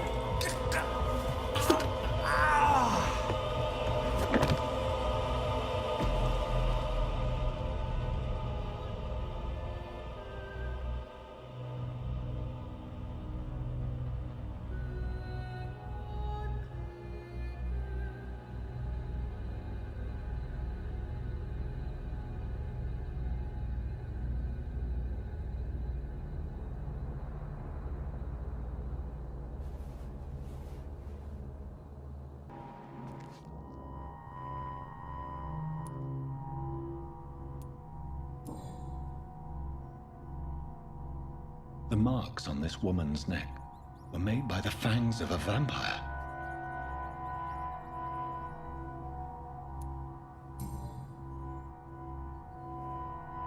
This is the very flower my mother tossed on Mary's coffin.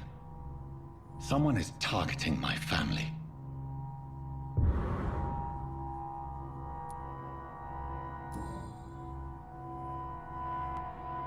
Her shoes and clothes are quite worn out.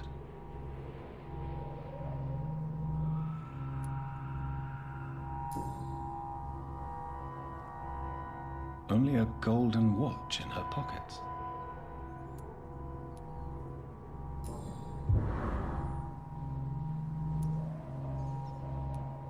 I see you.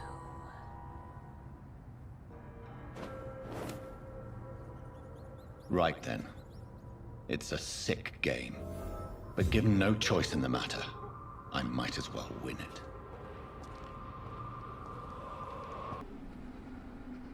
You! What have you done? Vicar Larrabee, What happened? Demon! Hell scourge! Son of perdition! Vicar! Jonathan is no demon. He's just a loving son, returned from the dead. Like your Christ, Vicar. Mary, it has been you all along. Oh, it's me, all right. Precious brother. Why did you lure me here? I'm gathering the family. For a final reunion. All smiling, all dead. Thanks to the good Dr. Reid. Mary. Mother? Say hello to your son. Hello, Jonathan. Mother, What do we have here, Mother? The prodigal son has lost his tongue.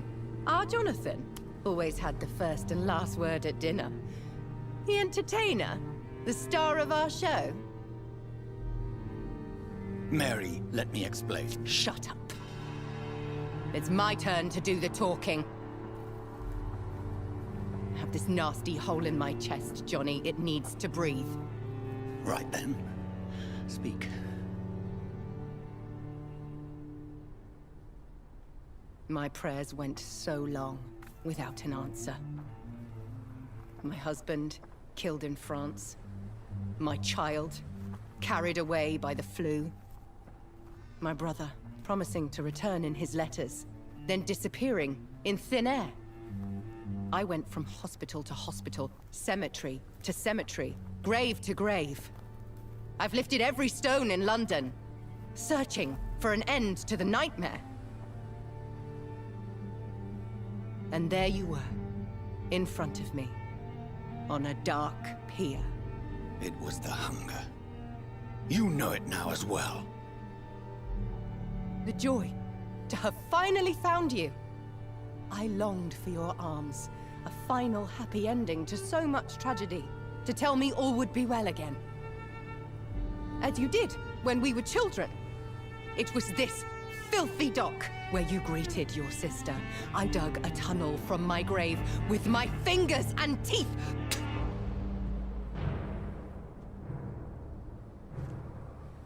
Mary. I had taken your life before I realized it was you. I tried to kill myself.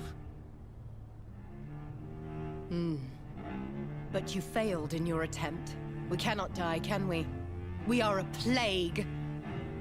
I've watched you, Jonathan.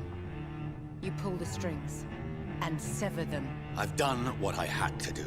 I did not choose this fate. But I will have my answers. Ugh. There are no answers, Doctor. There's nothing left but pain and lies and treachery. Mary, wait! Time to go, Mother. Give my regards to my son. No! No! No!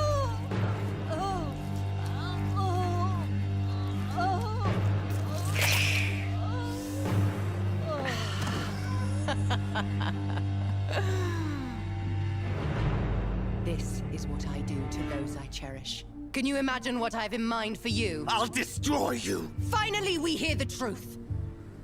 Dr. Reid, admit it. You're a monster who takes joy in killing, who relishes the chase, the secrecy of it all. I'm still a scientist. I shall find a cure for this madness. You lie to yourself. Confess your sins. Over the slaughtered corpse of our mother! Are those tears, brother dear? Your heart still bleeds with emotion. My dead heart has dried. You are mad. Oh, so that's what I am, Doctor. Mad? I was beginning to wonder. I've been hearing voices, one in particular. That of my dead brother. This is the reason I must kill you. Not for your betrayal. Not for our poisonous kiss. Not even for the lies you tell yourself. No. It's so that smooth and wicked voice will stop ringing in my head! I cannot let you kill again, Mary.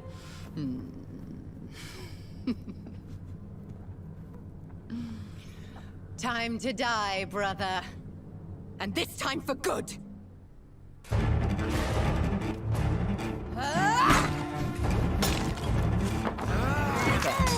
Jonathan. Kill him. Revel in your true nature.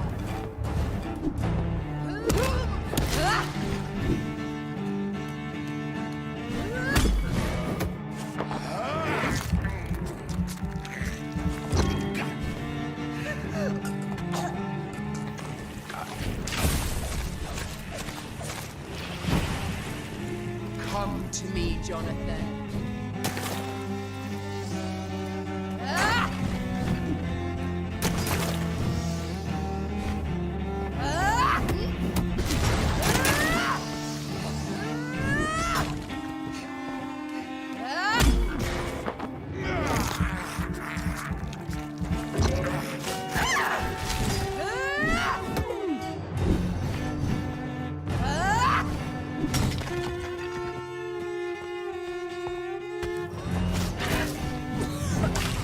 Rest in peace, monster.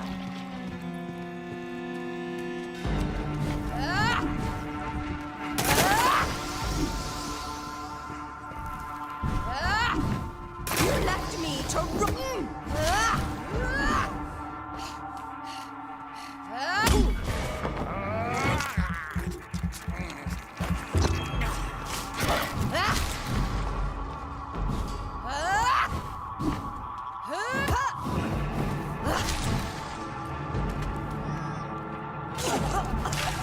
Kiss me again, sweet brother.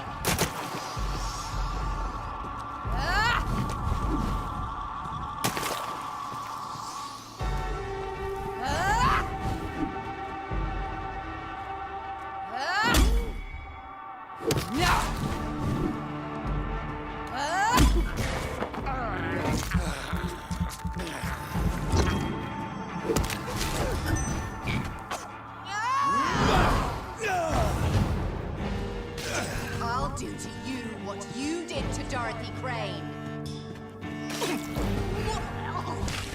What have you done?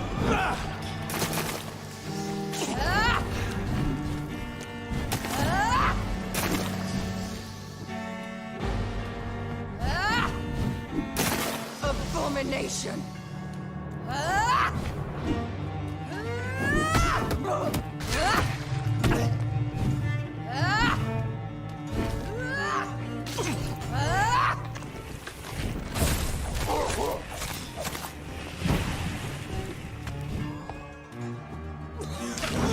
Rest.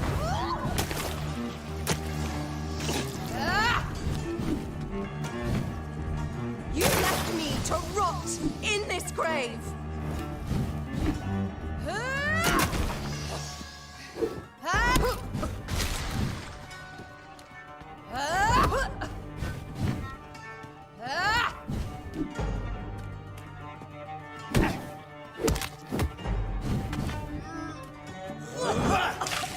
What have you done?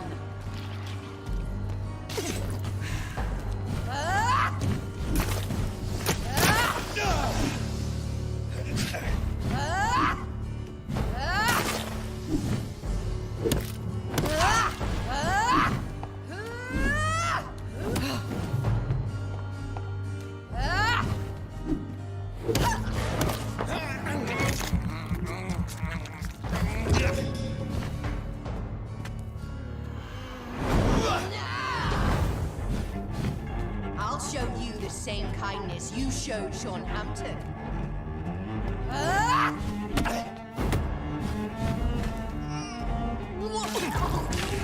Come to me, Jonathan.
Rest in peace, monster.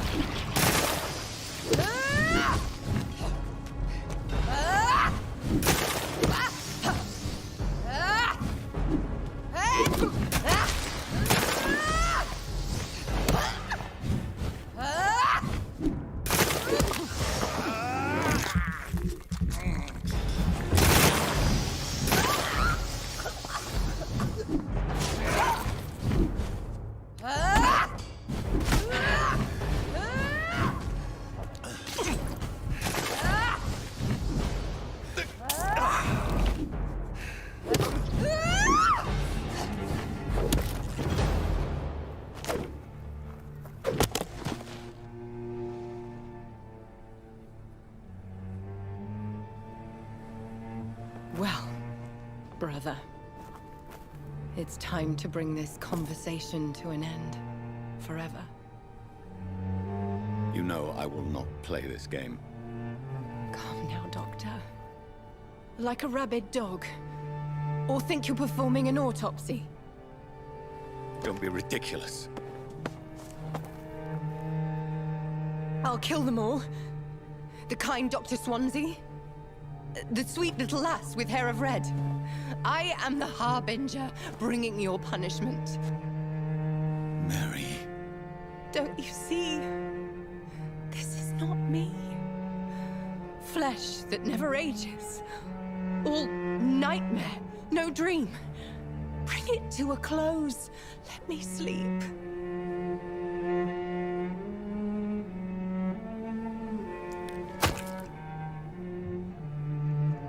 I will find a cure, Mary.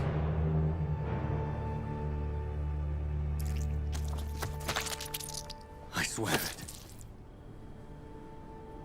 Then, at last, I can forgive you.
Blood. As I shed one last red tear for my fallen sister, I realize the entire world now revolves around this singular word. The epidemic that has stricken London is not the Spanish flu. It is transmitted through the blood, via violent biting, turning survivors into frenzied immortals. I am Dr. Jonathan Reid. I am a vampire, born anew into an age of death and pestilence. While plotting factions close in around me, I am sworn to find the source of this epidemic. I am convinced greater perils are still to come. I know the answers I seek are hiding in our blood. You must prepare, child, for the earth is bleeding and the harvest is upon us. Stay away, whoever you are! This is no time for petty quarrels, my champion. Can you not hear? The famished queen has awoken.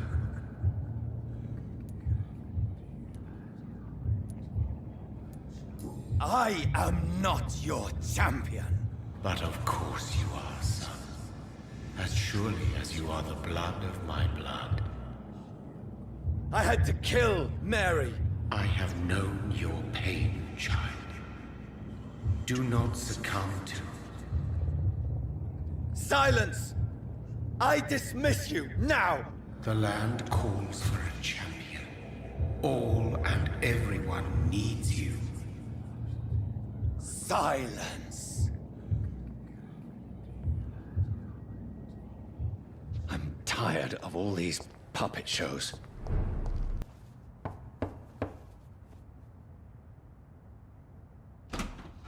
Dr. Reid, welcome. How are you? As good as one can be, considering the circumstances. Yes.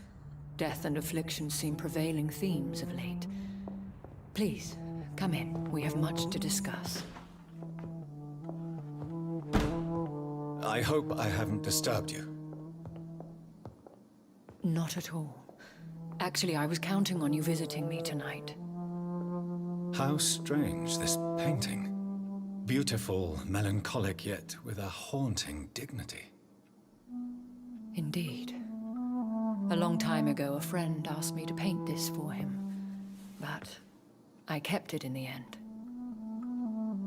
I did not know you were a painter, my lady. There are many things you do not know about me, young Ekon.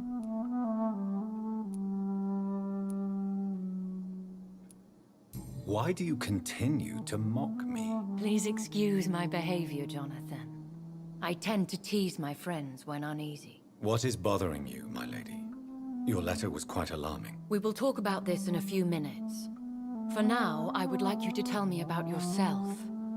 How have you been since we last met, my friend? I think I should ask the questions, your ladyship. After all, it was you who invited me to settle this most urgent of matters. Fair enough, Jonathan. The situation is critical. We do not have the luxury for etiquette. Please do not misunderstand me.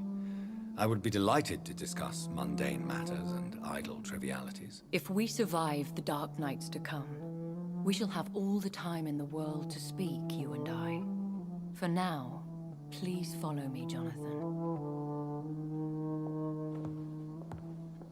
I must say, your house is exquisite. One of the advantages of living forever is having the time to be selective with one's furnishings. I took the liberty of having tea served. You can still drink tea. Can't keep it down, but I do so enjoy the aroma. Let us toast to make-believe. And of course, to your health, Jonathan. And to yours, my lady.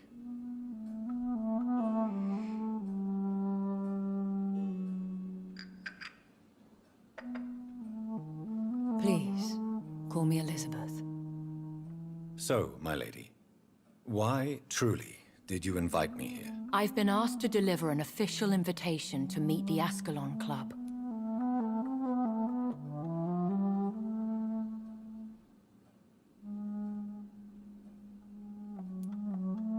They have done nothing but impede my investigations since I became known to them. Why would they want to see me now? I guess they now see you as Ascalon material.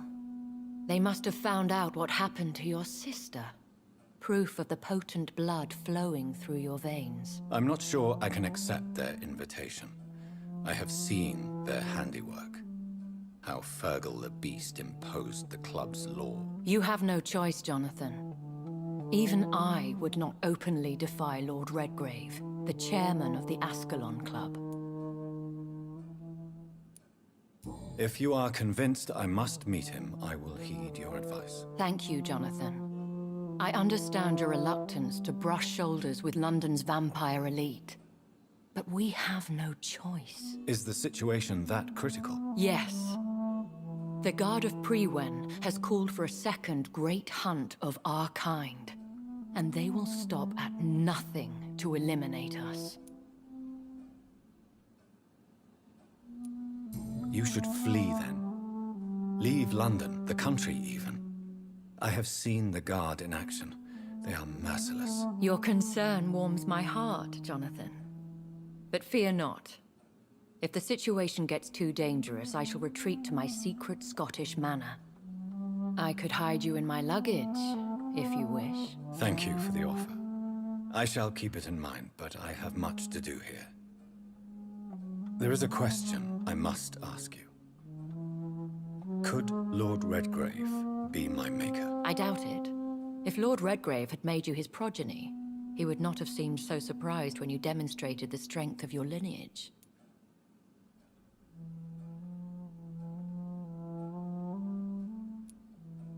One day soon, I will have to find the answer to this mystery. And I shall help you in your research, I promise.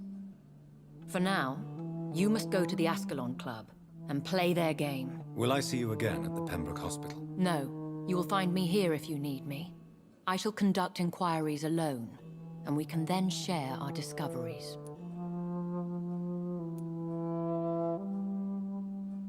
I want to thank you for all your support and your help, my lady. Could you do me a last great favor and call me Elizabeth? I should be honored, my lady. Then it is settled. Finally, some good news in these dark hours. Thank you. I appreciate the advice. I had best prepare myself to meet this Lord Redgrave now. How thrilling to meet the Earl of Bristol in the flesh, so to speak.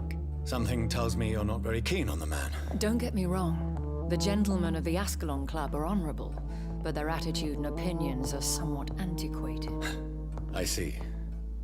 As long as they deny access to female applicants, I will leave them to their antediluvian considerations as to the natural order of things. Jonathan, promise me you'll be careful. Of course. But why the fear in your voice? Look at me, Jonathan. I am. I mean, really look at me, young Ekon.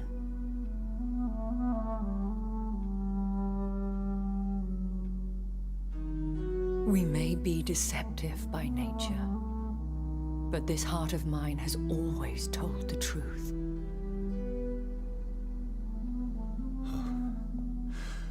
Elizabeth.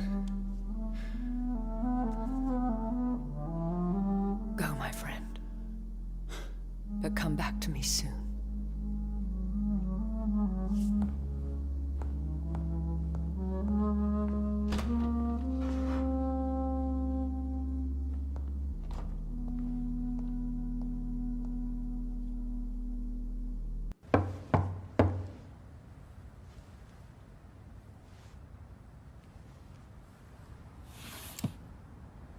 Do you know where you are standing right now? In front of the Ascalon Club, I presume. The Ascalon Club only summons or ostracizes.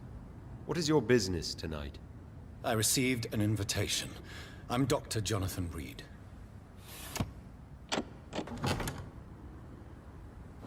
Welcome to the Ascalon Club, then, Dr. Reid. Please proceed. Lord Redgrave is waiting on you upstairs.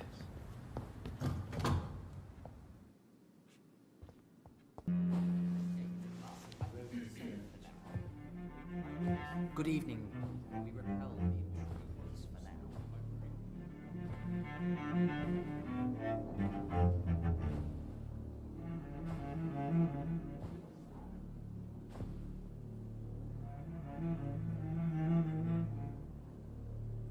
My good friends, if I may have your attention.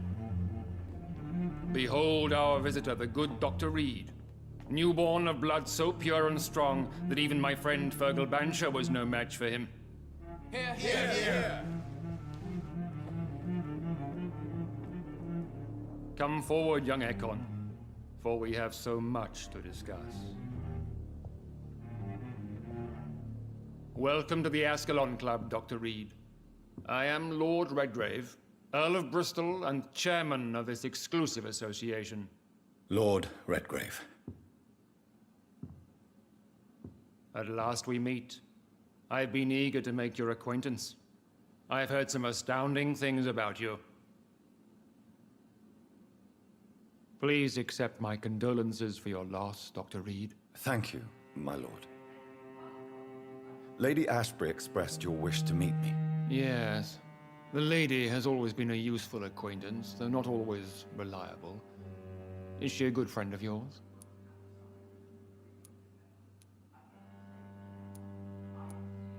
Yes, she is. I may even say I admire her probity and her kindness. She has helped me since I was reborn. The centuries have taught me never to trust a woman completely, especially if she is a mortal. Too prone to emotions, if you ask me. Too fickle when it comes to important decisions. My lord, do not expect me to speak ill of Lady Ashbury. Of course not, and I praise your loyalty. Would you offer the same fidelity to the Empire? What do you mean? I speak of the Skull Plague that threatens London and the country. You have been on the front line in the East End, but the time has come to open up a second front here. The epidemic has escaped the quarantine. You have new cases of the outbreak. We don't know for certain, but we cannot allow the disease to threaten the prominent heads of Great Britain. Why do you suddenly need me? The Ascalon Club only recruits the best, and you definitely fit the bill. Your scientific and medical reputation alone would qualify you as a candidate. You want me to find possible sources of the outbreak in the West End. Is that it? Straight to the point, like all eager newborns. We shall have time to talk about all this, Dr. Reid, but first, I should like to get to know you better. Talk? Is that the only reason you asked me here? Well, no. I also wanted to meet the intriguing Ekon, who made such a powerful progeny of his sister. You have not learned the name of your maker, am I correct? No, I haven't. Have no embarrassment, Dr. Reid. We all make mistakes. But whatever your lineage, you are definitely Ascalon material.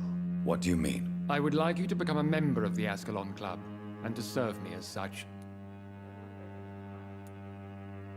Before I accept, I have so many questions. Please ask.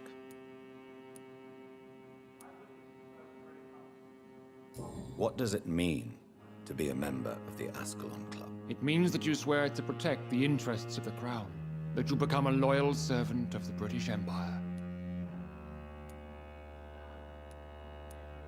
Am I supposed to follow orders? As founder and chairman of the club, I alone am entitled to make demands of our members. And I do appreciate obedience.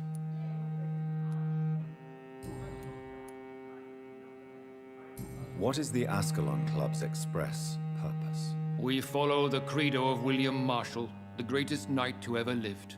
As was he, we are sworn to protect the British Empire. What does Ascalon mean? Ascalon was the lance wielded by St. George, glorious patron saint of England when he slew the dragon. And like that lance, we pierce the hearts of all our nation's enemies. William Marshall founded the Ascalon Club. Not exactly. William Marshall granted me immortality, and I founded the club a few years later. The good knight has been gone for so long. I killed Fergal, who claimed to be one of yours, sent to cleanse the East End of all skulls. Will his death be an issue? Do not worry. My priorities have changed. Fergal was a zealous servant of mine, but like any servant, He had his limitations, and is readily replaced if necessary. I agree to join the club. This is good news. Good news indeed in these crucial times. Let's inform the Assembly formally and proceed with your initiation. My initiation? Fear not. Nothing fancy nor dangerous. It is just that we, the members of Ascalon, believe that tradition and custom are the backbone of this country.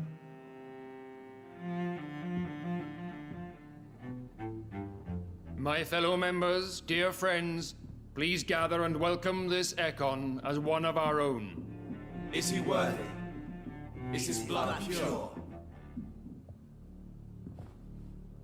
Well, speak, Dr. Reid, in front of the most sacred blood. The blood of our beloved William Marshall, speak now. Will you serve and protect the crown as he did? Yes, I will. Then, young Ekon, it is time to testify with your blood. It is time to sign the Book of Allegiance. I know it's awfully gothic and a tad pedantic, but England's traditions are the backbone of our nation.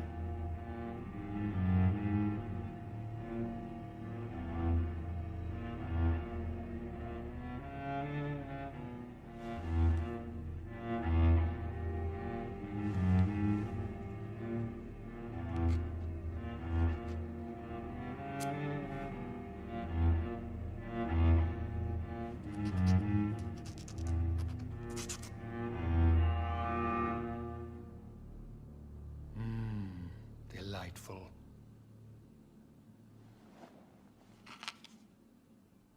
Welcome to the Ascalon Club, Dr. Reid. Take your place among the bearers of the lance. One of us! One of us!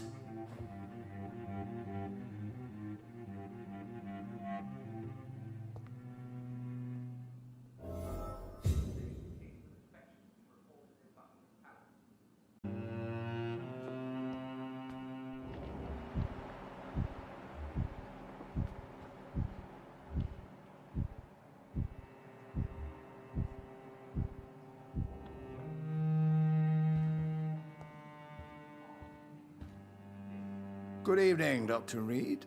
How does it feel to be this evening's centerpiece? Figuratively. I feel like the newcomer, and I do not like it at all. Do not be alarmed.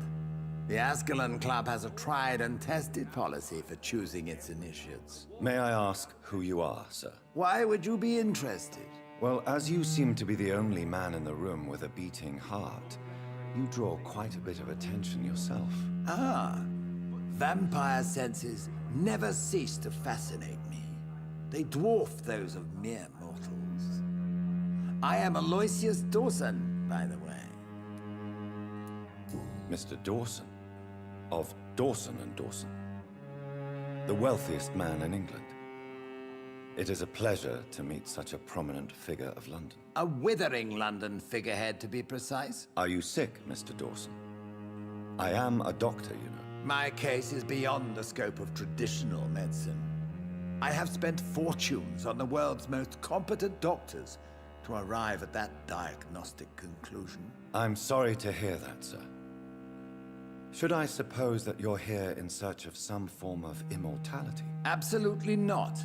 I'm here to implement my plan to save the city I was born in. To cast out the ghastly evil that has us all on our knees. Money cannot solve every problem.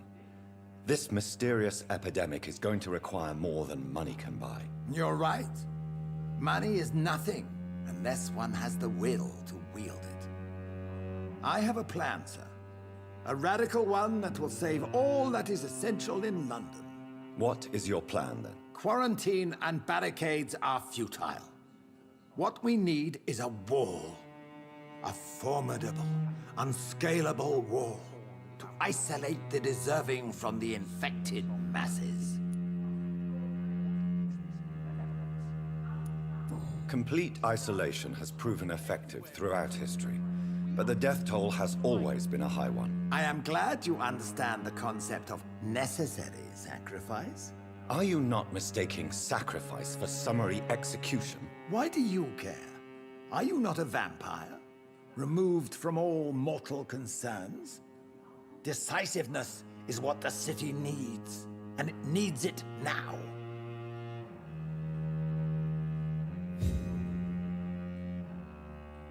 Welcome to the Ascalon Club, Doctor.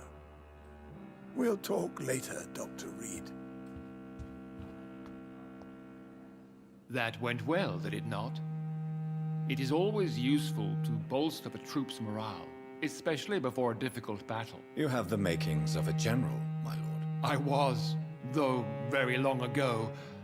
Well, not quite a general, but a proud defender of the crown. So why did you really want to meet me? Straight to the point again, young Ekon.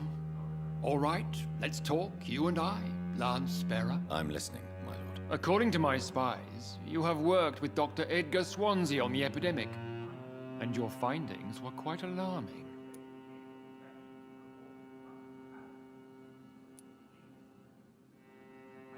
Do you know Edgar Swansea? Not personally, but I've been told he has some sort of immortal fetish and is a good friend of yours. Does it bother you that I consider him my good friend?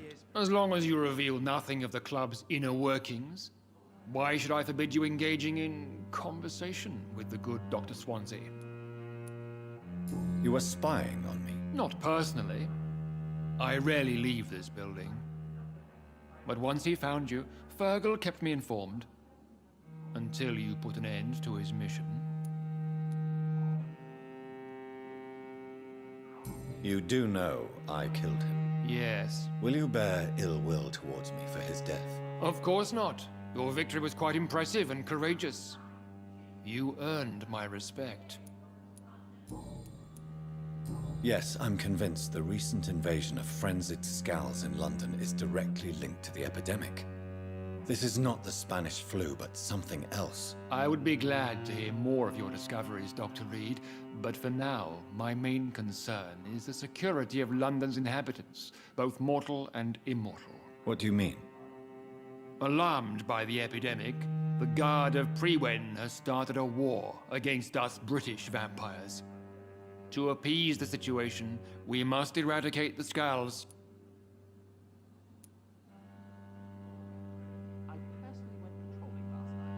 I have met peaceful and wise Scals.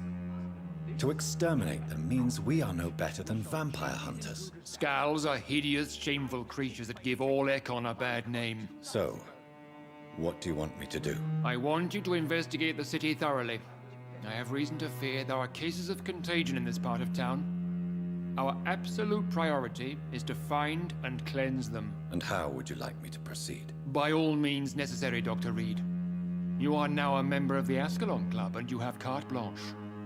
Interrogate the locals, follow all the leads you find, and get results.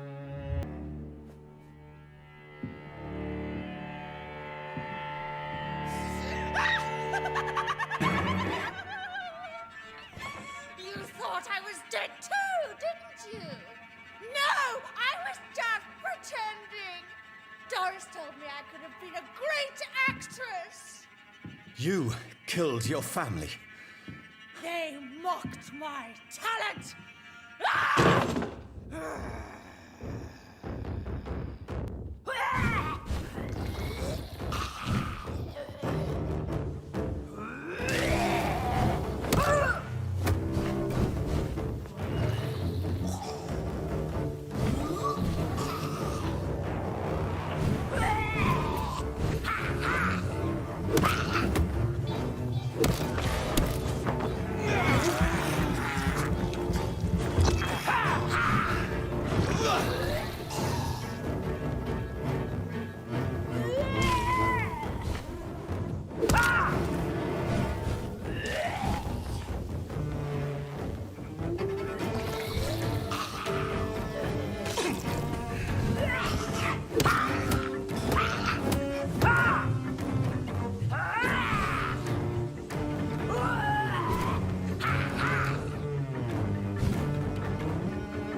You who dared enter my realm.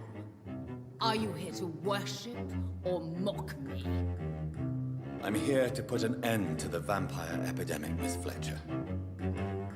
Ah. But Doris Fletcher is no more.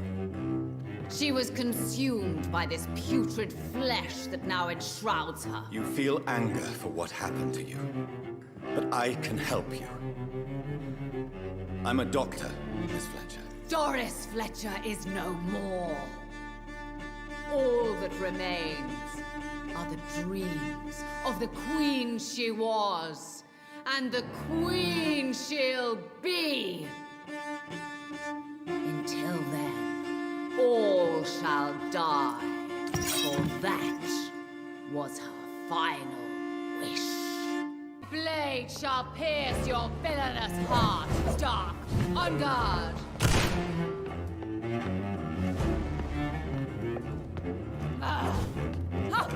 Touché!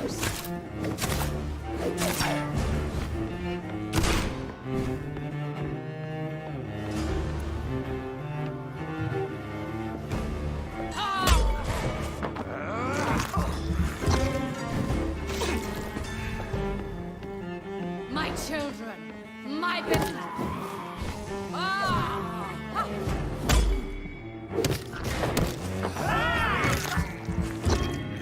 You killed my father. Prepare to die.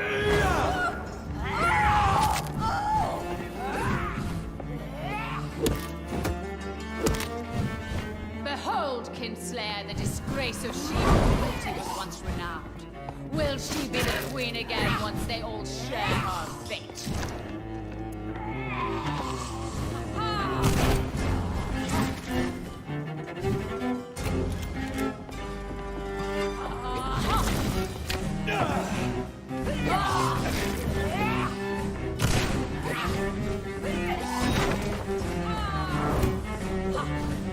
Your blood will be mine!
wait. What?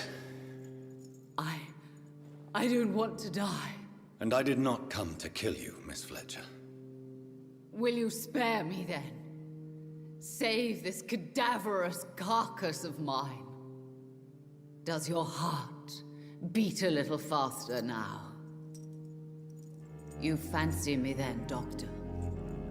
No, Miss Fletcher. My dead heart will beat for only one. Ah! Is she pretty? Is she sweet and tender? To me, yes. Ah! I hate her already. I know. And this is partly why you must be destroyed. But you just said...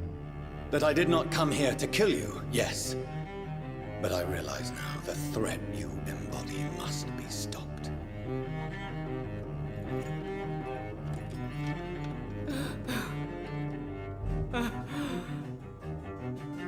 Will I be remembered? Will you? You were Doris Fletcher, the greatest actress of her generation. No one can take that from you. Thank you. And farewell. Ah! Ah! Ah!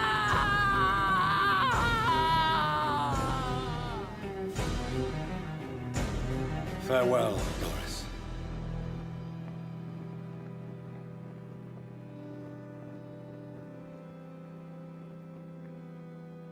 Bravo! So dramatic. I love it. McCullum. How strange I seem to find you whenever I'm inquiring about that skull infestation. I mean you no harm. I'm not here for you. But once I put all the pieces of the puzzle together, I'm sure we'll have a little chat, you and me. Stay away from me, McCullum. You and all your war dogs. That I can't guarantee, Dr. Reid. But I'll let you go. For now. I should probably leave the theater right now.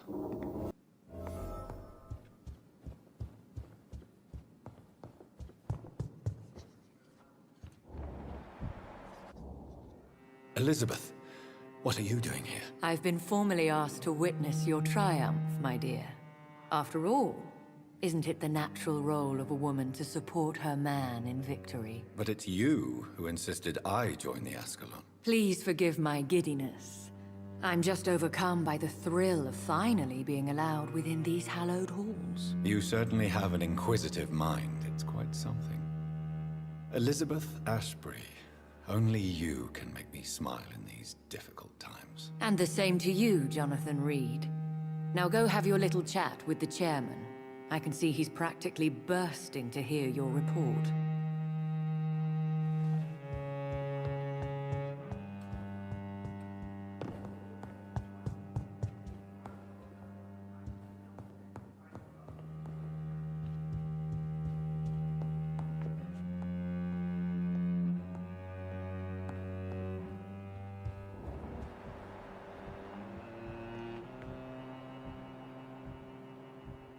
Lord Redgrave is outside almost every night coordinating our defenses. Such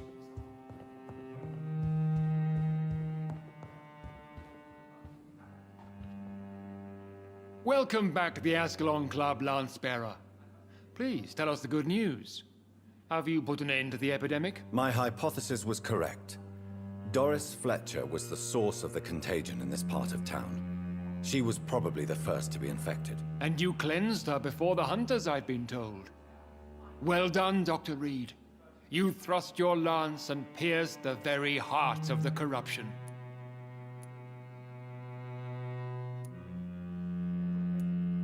I'm just a doctor. The important thing is, we won a major battle for the survival of London. For that, we salute you. Thank you, my lord. Now, I have another task for you. One of the utmost importance. Perhaps even more so than the previous. I'm listening. It's time for you to perform a most sacred duty for the club. I want you to recruit a new vampire. Recruit a new vampire? Are you sending me on some sort of diplomatic mission? Not exactly. I want you to make Aloysius Dawson the Ekon he deserves to be. I'm not sure I'm the best candidate for such a task. I can hear the hesitation in your voice, Dr. Reid. I admire a man of principles. But in this matter, there is more at stake than your moral comfort. It's not a moral question, Lord Redgrave. It's the responsibility of giving immortality to a man I barely know. Nonsense. Aloysius has been a member of the Ascalon for years.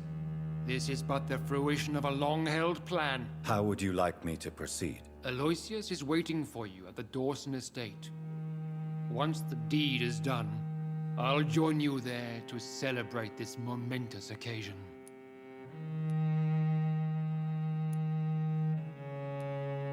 Your word is my command.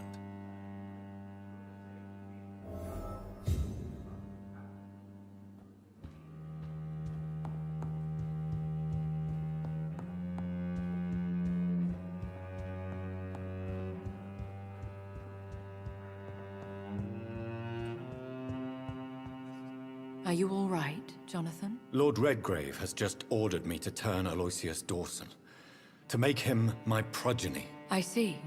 And how do you feel about this?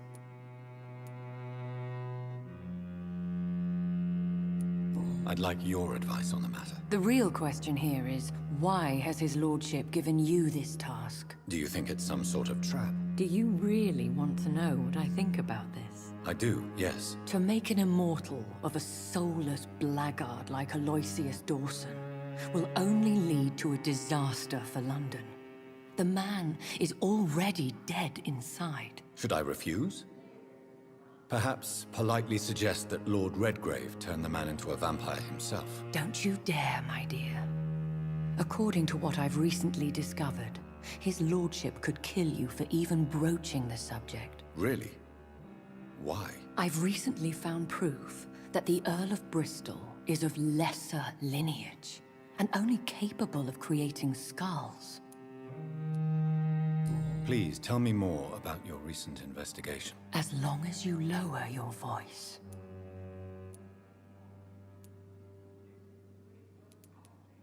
What would you have me do about Dawson? The man is dangerous. Did you know he plans to build a wall to separate the healthy rich from the sickly poor? Do not make him your progeny. What would you do? The man's dying already. Let the Reaper harvest the rotten fruit that is his soul. What would happen if I made Dawson an Ekon like myself? You would add a powerful immortal into a suffering world. An immortal who already craves authority. Maybe I could teach him control, like you taught me. Lead him down the right path. Mr. Dawson spent his life searching for a way to cheat death. I'm sure he has spent decades dreaming of how he'd spend eternity as a tyrant. Are you sure your information about Redgrave is correct? He says he's the progeny of the great knight William Marshall, who lived some 9 centuries ago. That's a lie. Lord Redgrave is unable to create anything but skulls, if the poor souls survive at all. How can you be sure the information was correct? I made the acquaintance of a most interesting informer while investigating your maker, from whom I learned the truth about Lord Redgrave. Why so vindictive? You suddenly sound like you're angry. Forgive me, Jonathan. I hate myself for it, but I feel such pride in my discovery. I'm afraid I just can't help it. Which is? He did serve William Marshall. And yes, the blood he covets as a token does truly belong to that legendary knight. But he was never his progeny. His lineage is not so noble. Goodbye for now, Elizabeth. Goodbye, my dear. Please, be careful. finally you're here, Dr. Reid. What took you so long? I had to pass several of your barricades and outposts to access your mansion, sir. Death, pestilence surround us, and time is against me. I see you've gathered some of the most expensive, albeit experimental, blood transfusion equipment available. All this could be so useful in a hospital. Yes, yes. Since Lord Redgrave sent me a doctor to perform my conversion, I thought you might find some of these devices useful. Most thoughtful. But tonight I'm not here as a physician. But I feel reassured that a specialist such as yourself would help me to escape the Reaper. Very well. But before I proceed, I have a few questions for you. If you must, but be quick, for I don't have much time left in this life. First of all, I need to be sure that you know exactly what is going to happen to you, sir. I can assure you I'm as informed as any man can be. I have planned for this moment, Dr. Reid. Planned very carefully.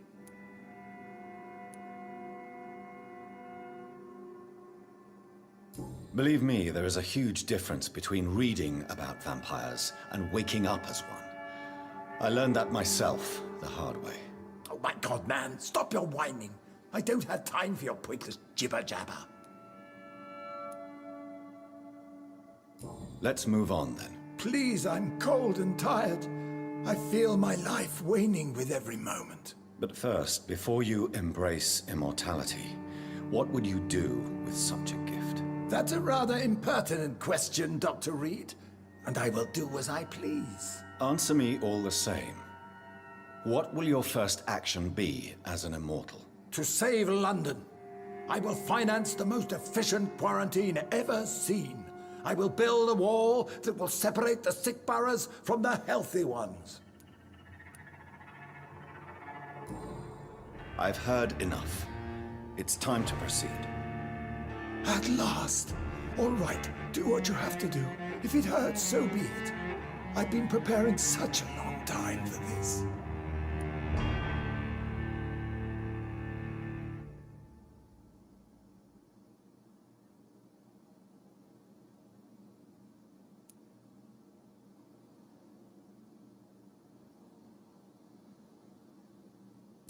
You don't deserve immortality, Mr. Dawson. What? What are you prattling on about? I don't believe I've ever met a man so bereft of empathy. You, sir, are despicable. No! Wait! You can't! I made a deal with Lord Redgrave. I'll finance whatever he wants. Please, just ask him. Sleep now. Rest now. Forever.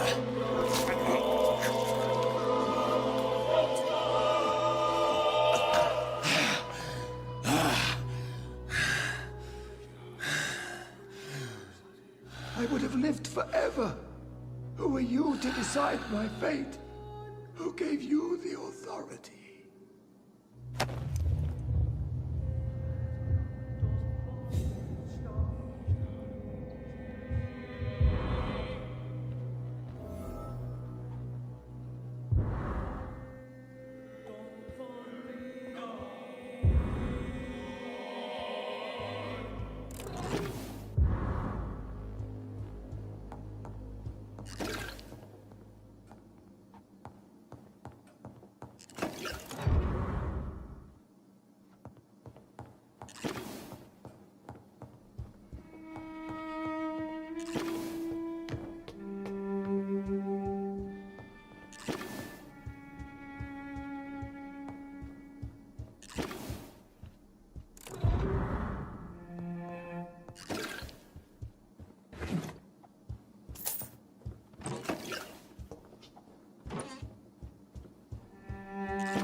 Is it done, Dr. Reid? Is Aloysius Dawson reborn as expected. Alas, Aloysius Dawson was not brought back to life after his death. The man is gone. What? What happened? He didn't survive the procedure. He was too weak. This is unacceptable, nevertheless. You were given the simplest task. Well, get rid of me then. From now on, you're an outcast. Banished. You are forbidden to ever appear in front of us again.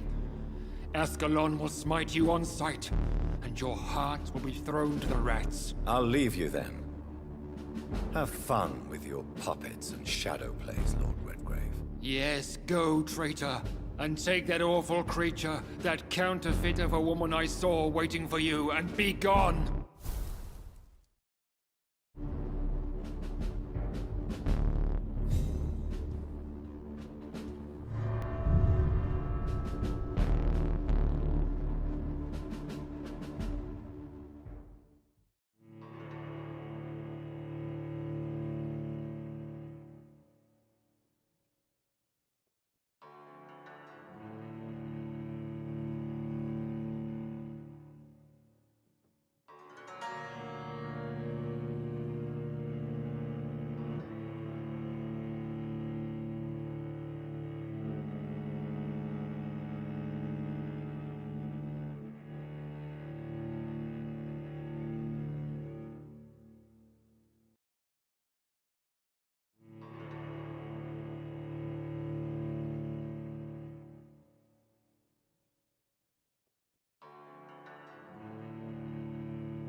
We meet again at the strangest of times, young Ekon. So do you serve the Earl of Bristol now? Old Bridget.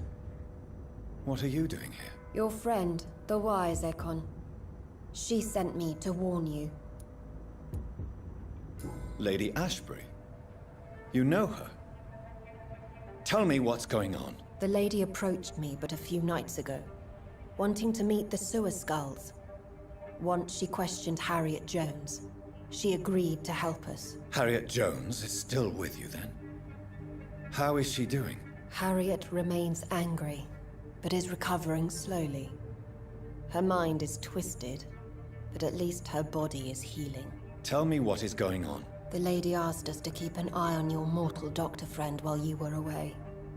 We spotted the hunters. They were discussing plans to attack tonight. No time to lose, then. I must go there right away. I shall return to my den. Have you a message for the lady? Should I see her before you?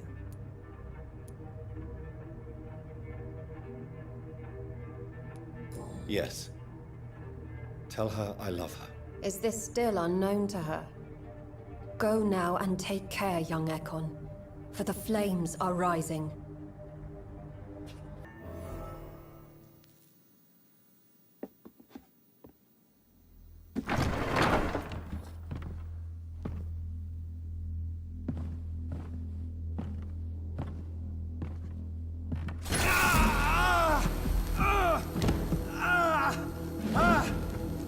Ultraviolet curtains and orichalcum powder. Dr. Swansea's always been a resourceful bastard. I bet he never told you he had this installed in case of a vampire attack. Says a lot about how much he trusts you. What have you done with Edgar? Don't worry. We don't kill humans. Even if your friend is deserving of a little punishment for what. What are you talking about? We know everything. Swansea and you created this bloody epidemic. You aim to unleash another disaster, just like William Marshall did. No! I'm trying to put an end to it, just like you are. You're its progeny, aren't you? Where is the monster hiding? It's still in England, isn't it? I have no idea what you're talking about. Jeffrey, please listen to me. No tricks. That shit won't work on me. We've found proof in the theater. Doris Fletcher was your first experiment. Now where is Marshall? Speak!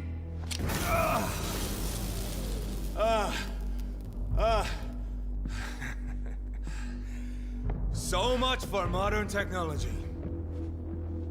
Time for the tried and true. Do you know what this is, Beast? This is a drop of King Arthur's blood. The blood of a true defender of Britain. Stronger than your evil powers.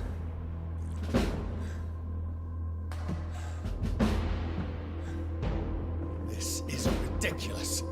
We're losing precious time. True enough.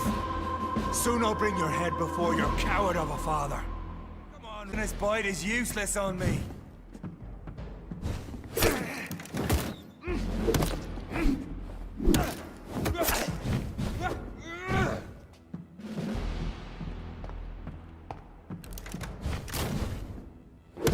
If you're so innocent...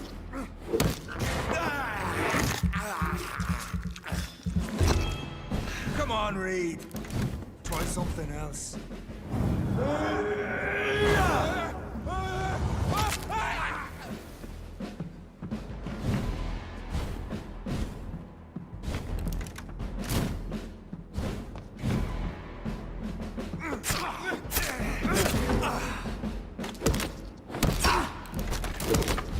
Show some style. Fight like a man.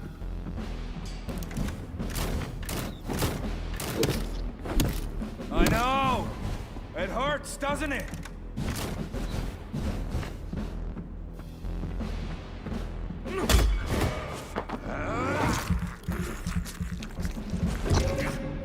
I'll pin you down!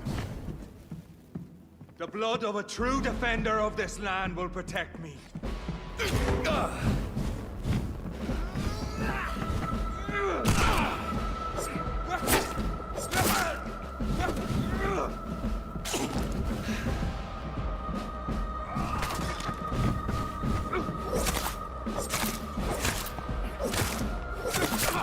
Freewind prevails!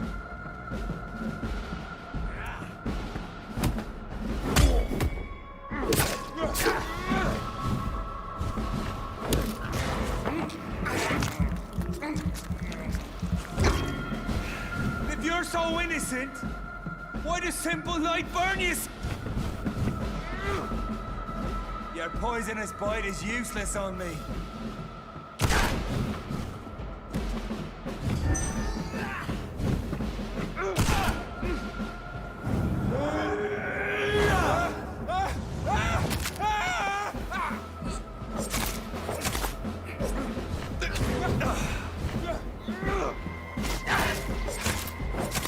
Come on, Reid. Try something else.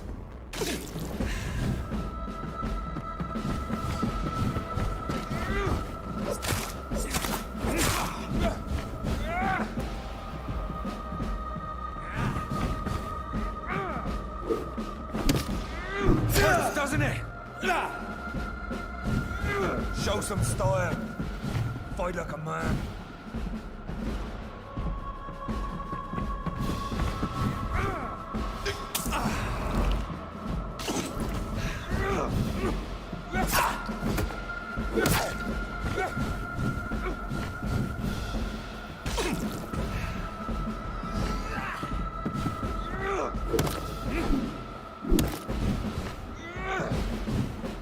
I know!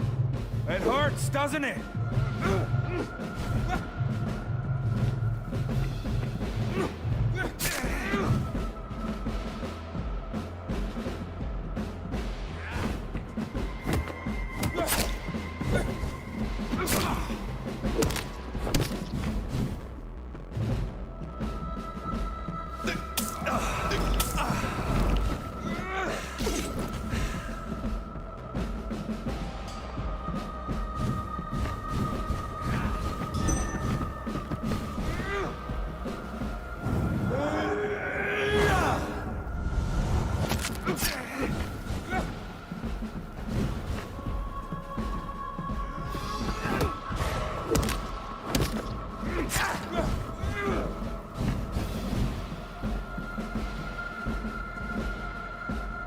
Close your eyes! This is gonna hurt.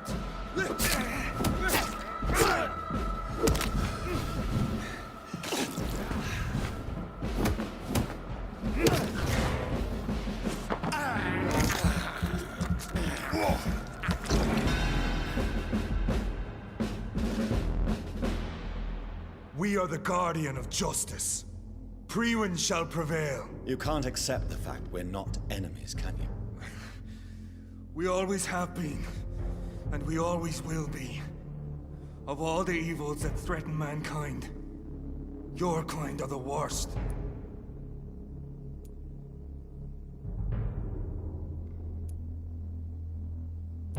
Perhaps you're right. Maybe I am a monster that deserves no mercy. But that's not all I am. You're nothing but a corpse animated by evil, Doctor. Don't try and fool yourself. There is no way you'll ever let me be, McCullum. You'll always hunt me down, won't you? There is no escape, Leech. Kill me now. For there is no way you can sway me to your ideals.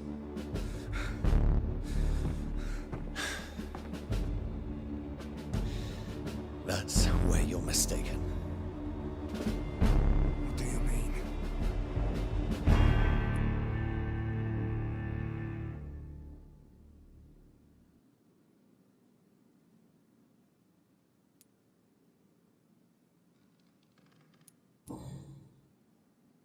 I'll spare you, McCullum. I'll offer you the mercy you never offered me.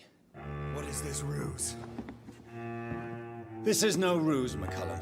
This is me letting you go. After all, you and I are both trying to save this poor country in our own way.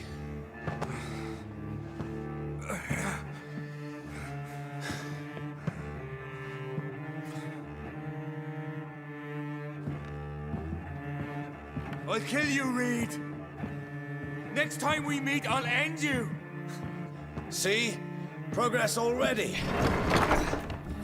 You called me by my name. Until the next time. Goodbye, Hunter.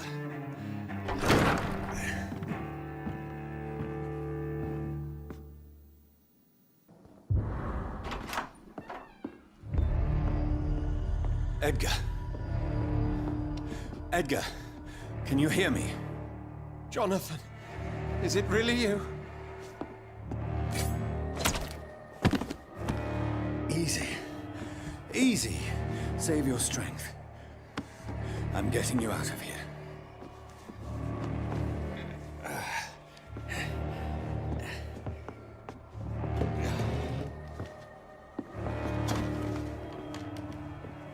Don't try to spare me. As a physician, I know all too well when it's too late. Punctured lung, broken ribs, and internal bleeding. An accurate diagnosis, wouldn't you say? Edgar, what happened? They wanted me to confess. Beat me black and blue. Jeffrey McCullum ambushed me at the Pembroke Hospital. He was convinced you and I were responsible for the Skal epidemic. I never imagined that self-righteous fanatic would dare to attack us in the open. What became of him? To prove him wrong, I let him go. Really? Are you sure that was the wisest course of action? Time will tell. The most intriguing part of his accusation was that you and I were the pawns of some ancient vampire. William Marshall. Yes, they tortured me to make me confess the same nonsense. I think you're hiding something, Edgar. What do you mean? William Marshall, for example. You speak of him as if you know him. How is that? Jonathan, I cannot say I'm ready for another round of questions. While investigating the epidemic, I read some of McCullum's findings. I think you have some explaining to do. I have nothing to hide, Jonathan. Nothing at all. Doris Fletcher visited her mother at the Pembroke Hospital. That's how she first got infected. I know nothing about that. Miss Fletcher once came to visit the sick. That is all I know. No, Edgar, there is more. Doris Fletcher was Harriet Jones's daughter. They exhibited the same symptoms: blind hate and strong physical mutation. What does this sad story have to do with us?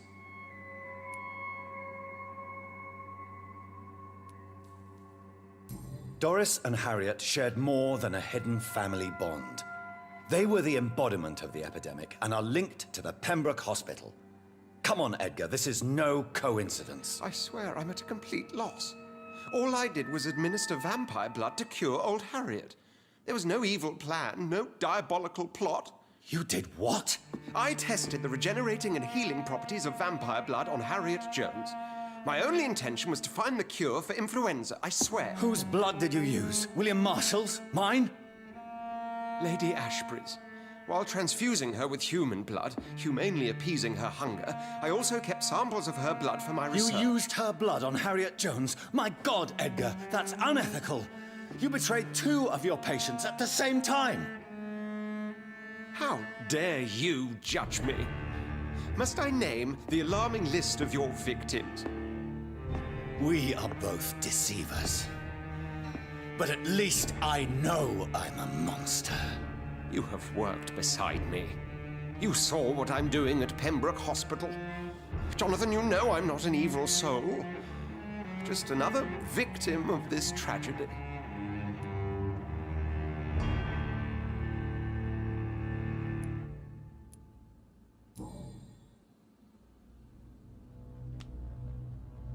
Yes, your death is imminent, Dr. Swansea.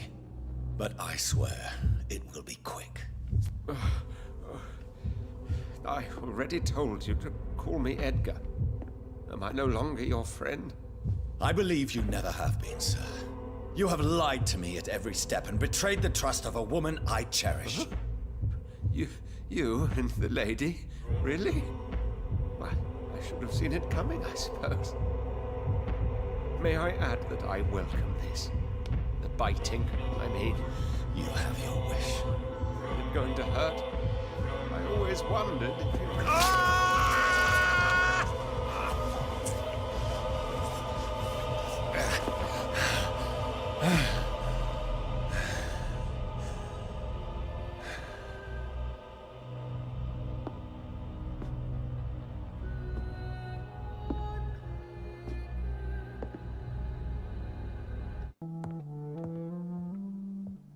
What good fortune brings you back to me, Jonathan? What is it, my dear? I'm afraid it's bad news, Elizabeth. The worst, actually. Please, speak up. Edgar is no longer in McCullum's grasp. I resolved that matter. Where is our good friend now? Is he well? He was mortally wounded. I put an end to his misery. That is terrible, Jonathan. And yet you did what you must. The poor man. Edgar Swansea was responsible for the Skull epidemic, Elizabeth. It was he who unleashed the deadly scourge upon London. What? Are you certain? This is the most terrible accusation of all. He confessed everything to me. He sought to cure the disease, to exploit vampire blood to stop the epidemic. But he unwittingly gave birth to a catastrophe. All those poor victims. How could he do it? What happened?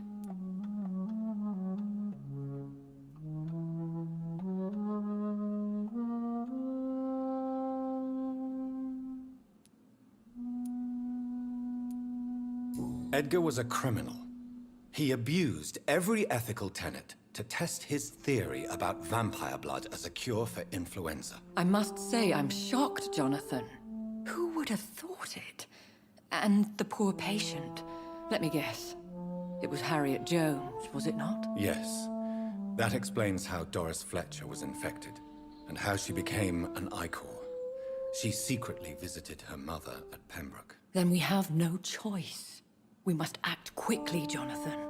We must return to the sewers and put an end to the threat poor Harriet embodies. I have one more matter to discuss with you. Harriet Jones was the primary case, but do you know what a healthy carrier is? There is a tone in your voice that frightens me, Jonathan. What are you trying to say? It was your blood Edgar used for his experiment on Harriet Jones. What?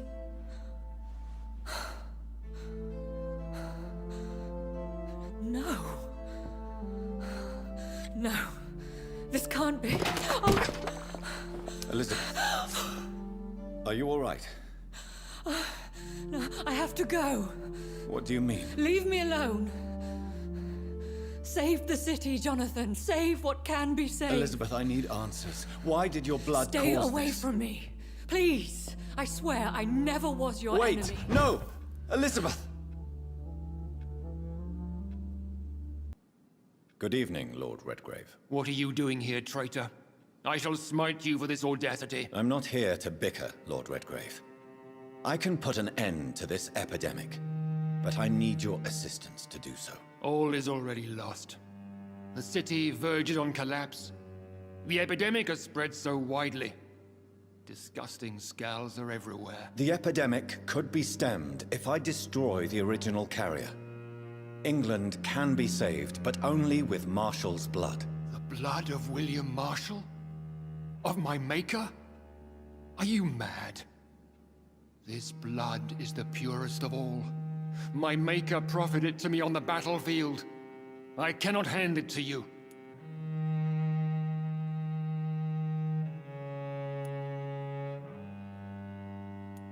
This is more important than the club, you or me. This is London's last hope. I see. Well, in that case, given the gravity of the situation, I suppose I can spare you a drop. Thank you, my lord. If you manage to save this city, you'll prove yourself a veritable servant of the crown. So Godspeed, Dr. Reid. Our fate lies wholly in your hands. Take not a step further, child, for you are unprepared. You, at last. I wondered when you would show your face again. Step away. We have nothing to discuss. Desist, child. You cannot confront the monstrosity unleashed upon this land without due preparation. I shall not allow it. All right. But no more riddles. Enough of the obscure songs and prophecies. I ask questions, and you answer them. My words have been as clear as crystal lakes, my child. You seem unwilling to drink, to listen, to learn. I'm here to stop Harriet Jones. She is the original carrier. The well from which this corruption flows. I have heard you, but be wary. Harriet Jones's mind is no more. She has metamorphosed into an apocalypse. Born from, drenched in, and driven by the blood of hate. What is the blood of hate? It is the curse of the goddess. It is the hunger in you, the need for blood, the will to strike and to punish, to spit in the eye of God. Tell me about this disaster, creature. I know London fell victim to such a thing in 1666. A disaster is pure anger born through blood. Its name means bad star, for they reappear when our queen unleashes her unquenchable wrath upon the world. And who is this queen? She is the Red Goddess, the Queen of Blood. In my youth, 100 lifetimes ago, she was worshipped as the Morrigan. She is my mother. She is yours, too. The Morrigan? The Celtic goddess of war? Is this a ruse of some kind? She has been worshipped in many forms throughout the ages.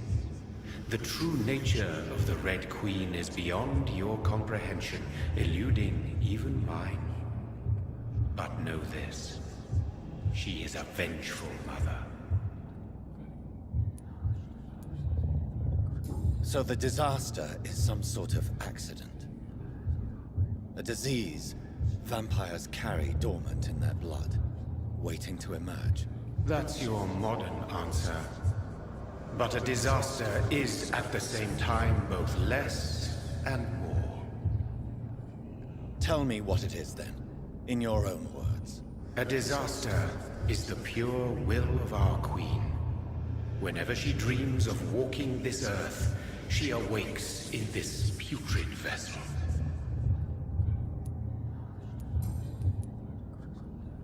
I only wish to know how to put an end to this epidemic. To perform an act so noble, you must protect yourself from its poisonous kiss, my child. I know. McCullum used such a serum when trying to kill me. However, I have produced a more efficacious version of the antidote. Your final task awaits you at the end of these tunnels.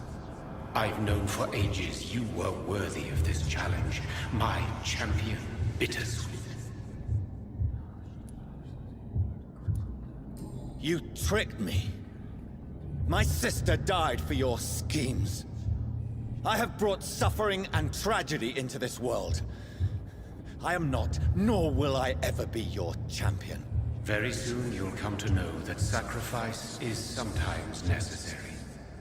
I understand the grudge a child bears towards his father and mother. Be brave, my child.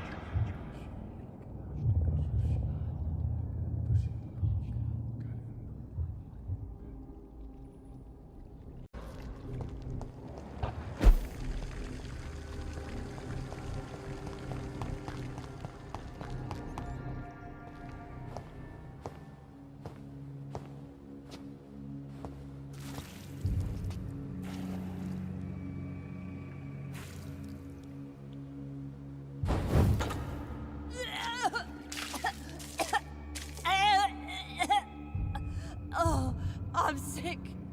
So sick. Doctor, help me, please. I'm in such pain. I'll be glad to be of assistance. Ah, like your help, Doris. Liars! All of you!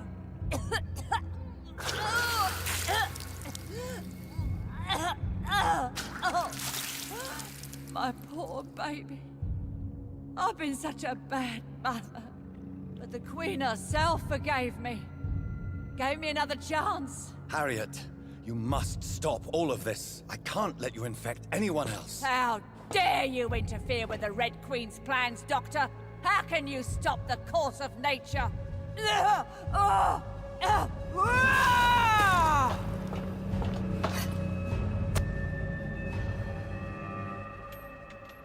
Nobody ever helped me. I've been alone all my life.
irredeemably are you all going to suffer now?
feel defeated, my child.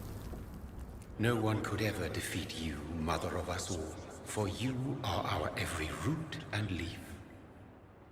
You've always been my most amusing son. Then go back to sleep, my queen, and smile at us from your dreams. Did they feel my wrath?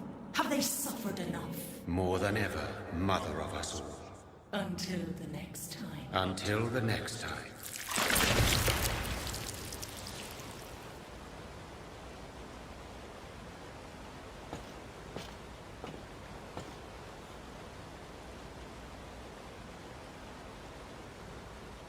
So it's over then, young Ekon.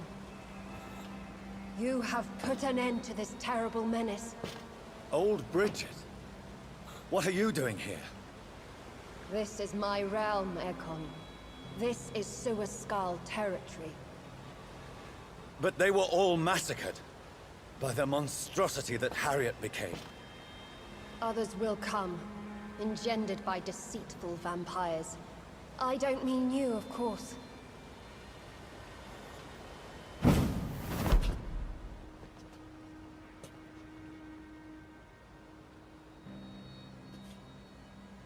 I thought you'd been slaughtered, with all the other Suaskals. I was up above, in search of help when Harriet suddenly turned into that thing. I have no idea what it was. It's over. I have avenged my poor Mary. Yes, you prevailed in the end.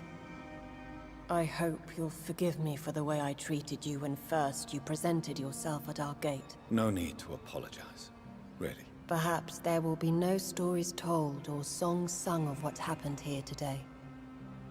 But I'll know the truth. Jonathan Reid, newborn vampire, stepped forward and saved us all. I'm honored to be part of this city's legend. Thank you, old Bridget. May I ask you just one question? How could I refuse you anything now? I'll answer just as I answered Lady Ashbury when we met a few nights ago. Who are you? Really? I was born with the name Bridget Eleanor Wellington. In 1738, my beloved and immortal husband decided to preserve my beauty and youth forever by making me drink his blood. You were Lord Redgrave's wife. Then the pompous fool rejected you, did he not? It was about 200 years ago. Peace found me in time. And I sincerely hope it will find you too, now that all is over. No, it's not over. I may have ended the vampire epidemic, but I still need answers from the woman I love. I feared you would say that. Go then, young Ekon, and face your fate. Just remember that I'll always be here for you.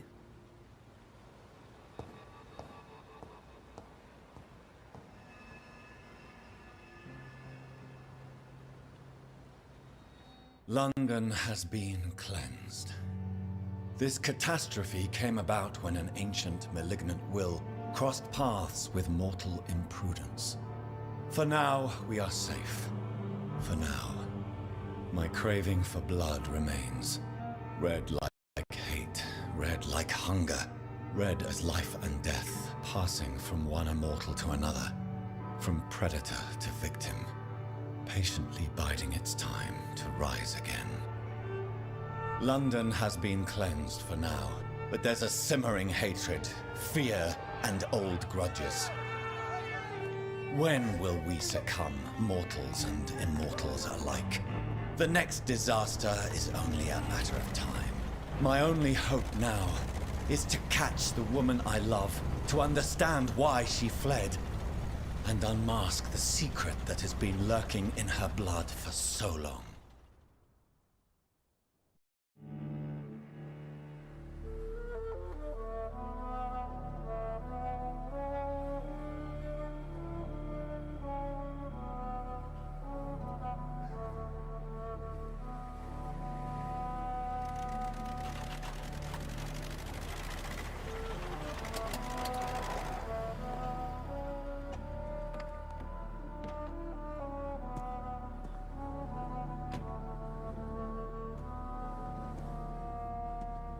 Well, this is it. Lady Ashbury's domain. Why am I not surprised it's not on any maps? I'd better hurry.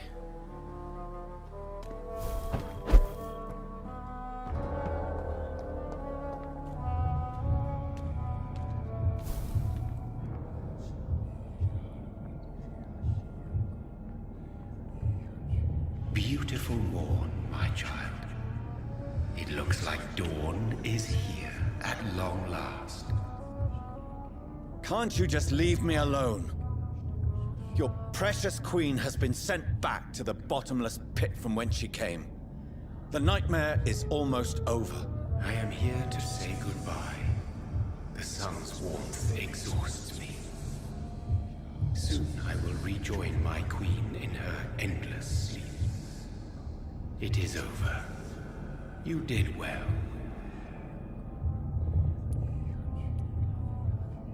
This is not over. I am here to find the true origin of the blood of hate. 'Tis unwise to interfere with a tale rooted so deeply in the suffering of others. No. I must know why Elizabeth fled here when I discovered she was the original healthy carrier. No, she is not what you say she is. That is a secret you will discover soon enough. And you? Why are you here?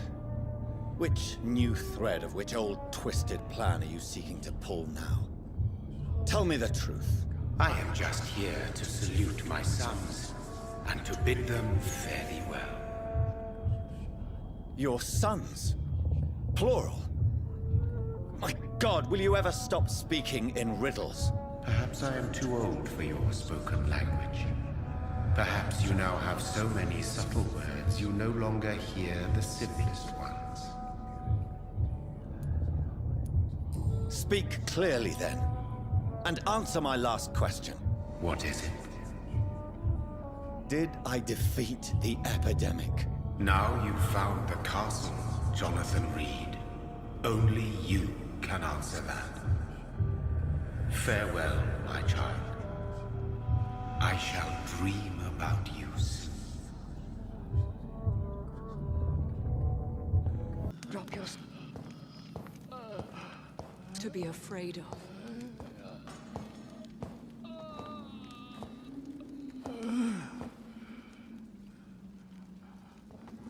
Shall we abandon this then? Shall we lower our heads? No, never. You taught me that. Blood is approaching. Old but young. How strange. Shall I drink it? Smite it? No, Father. He is a friend. Please, rest. I'll take care of it. Caution, Elizabeth. Deceit runs through these veins. I know, Father. What took you so long, Jonathan?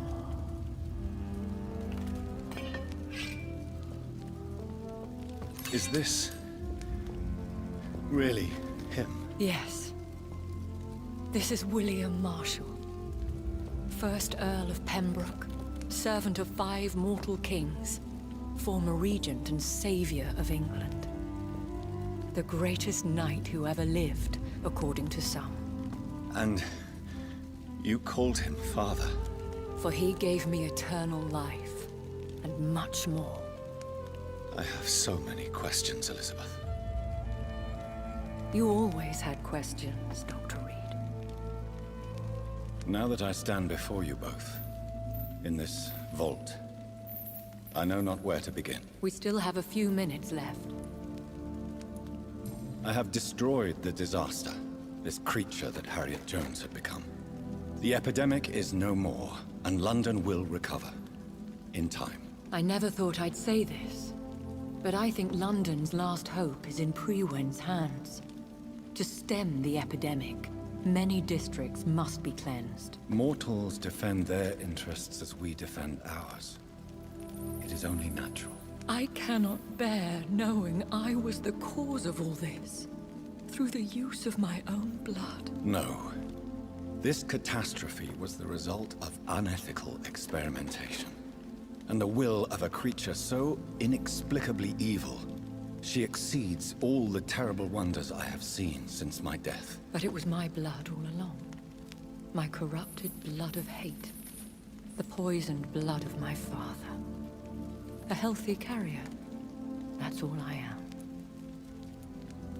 William Marshall infected you.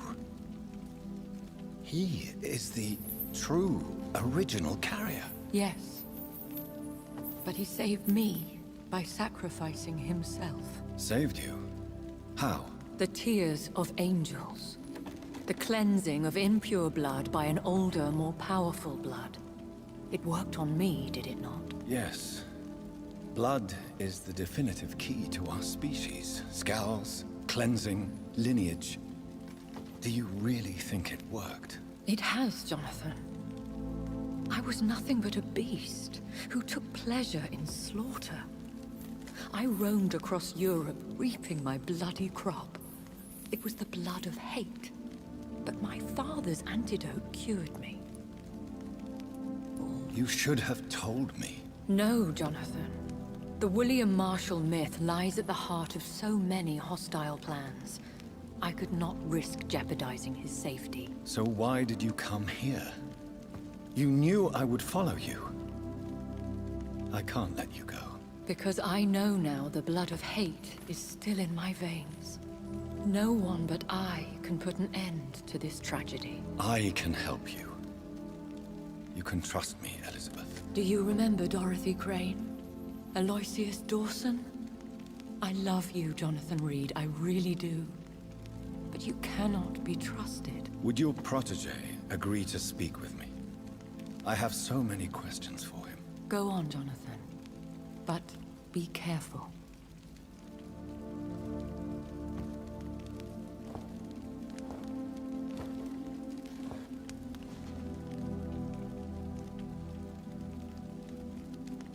Yes? Sir William. My God. You really are William Marshall. You served Richard the Lionheart and his brother, King John. It is such a privilege to meet you. I did in my day. Come closer if you want to speak. For my hearing isn't what it used to be. I think your hearing is fine, sir. What is it you want then?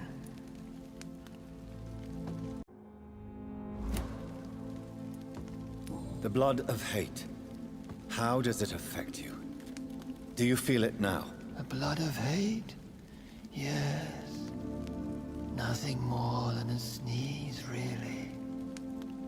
A sneeze held for so long, you could blow a fortress down if you released it.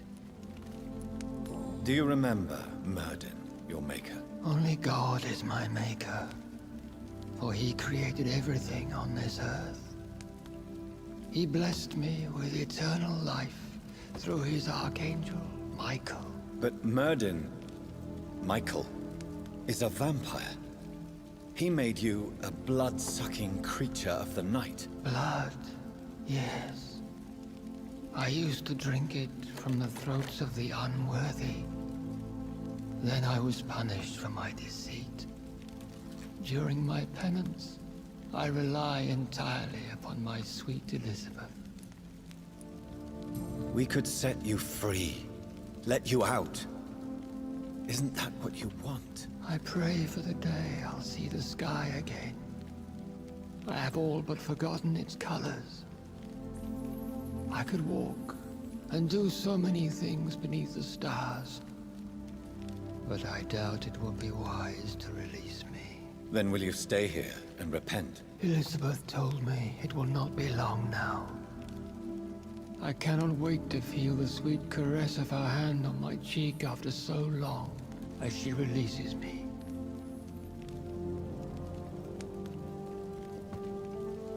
Has the time come? Yes, Father. Why not unleash me then? to see the sky a final time. You already are the sky, and all its stars. I'm not defeated, for I welcome the sword you bear, for it is mine. You were never defeated, my lord.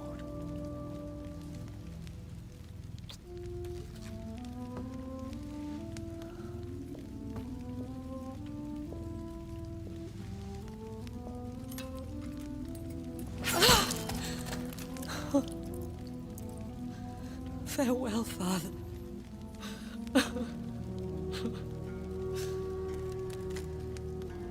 And to you also, Jonathan. What do you mean? I can't stand what I've become. This healthy carrier, as you put it. The flames will purify the poison that runs in my veins. No! I won't allow this to happen. I am death, Jonathan. Wherever I go, I can't stand it. Who cares? We are vampires. We are death. No, Jonathan. I won't bring another disaster into this world. I can't lose you, Elizabeth. Even if it means putting the whole world at risk. How can you say such an awful thing? Where is the Jonathan I once saved from a scowl in this abandoned factory? I'm not that frightened man anymore. I've learned so much. Done so much. I see. So there is nothing worth living for in this world anymore.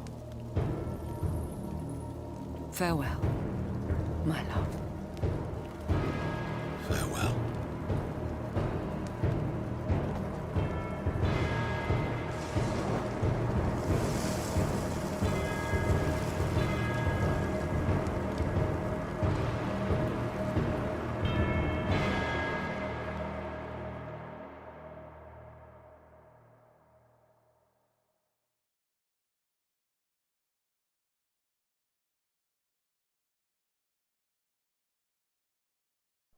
One prayer for the summoned, called by this song.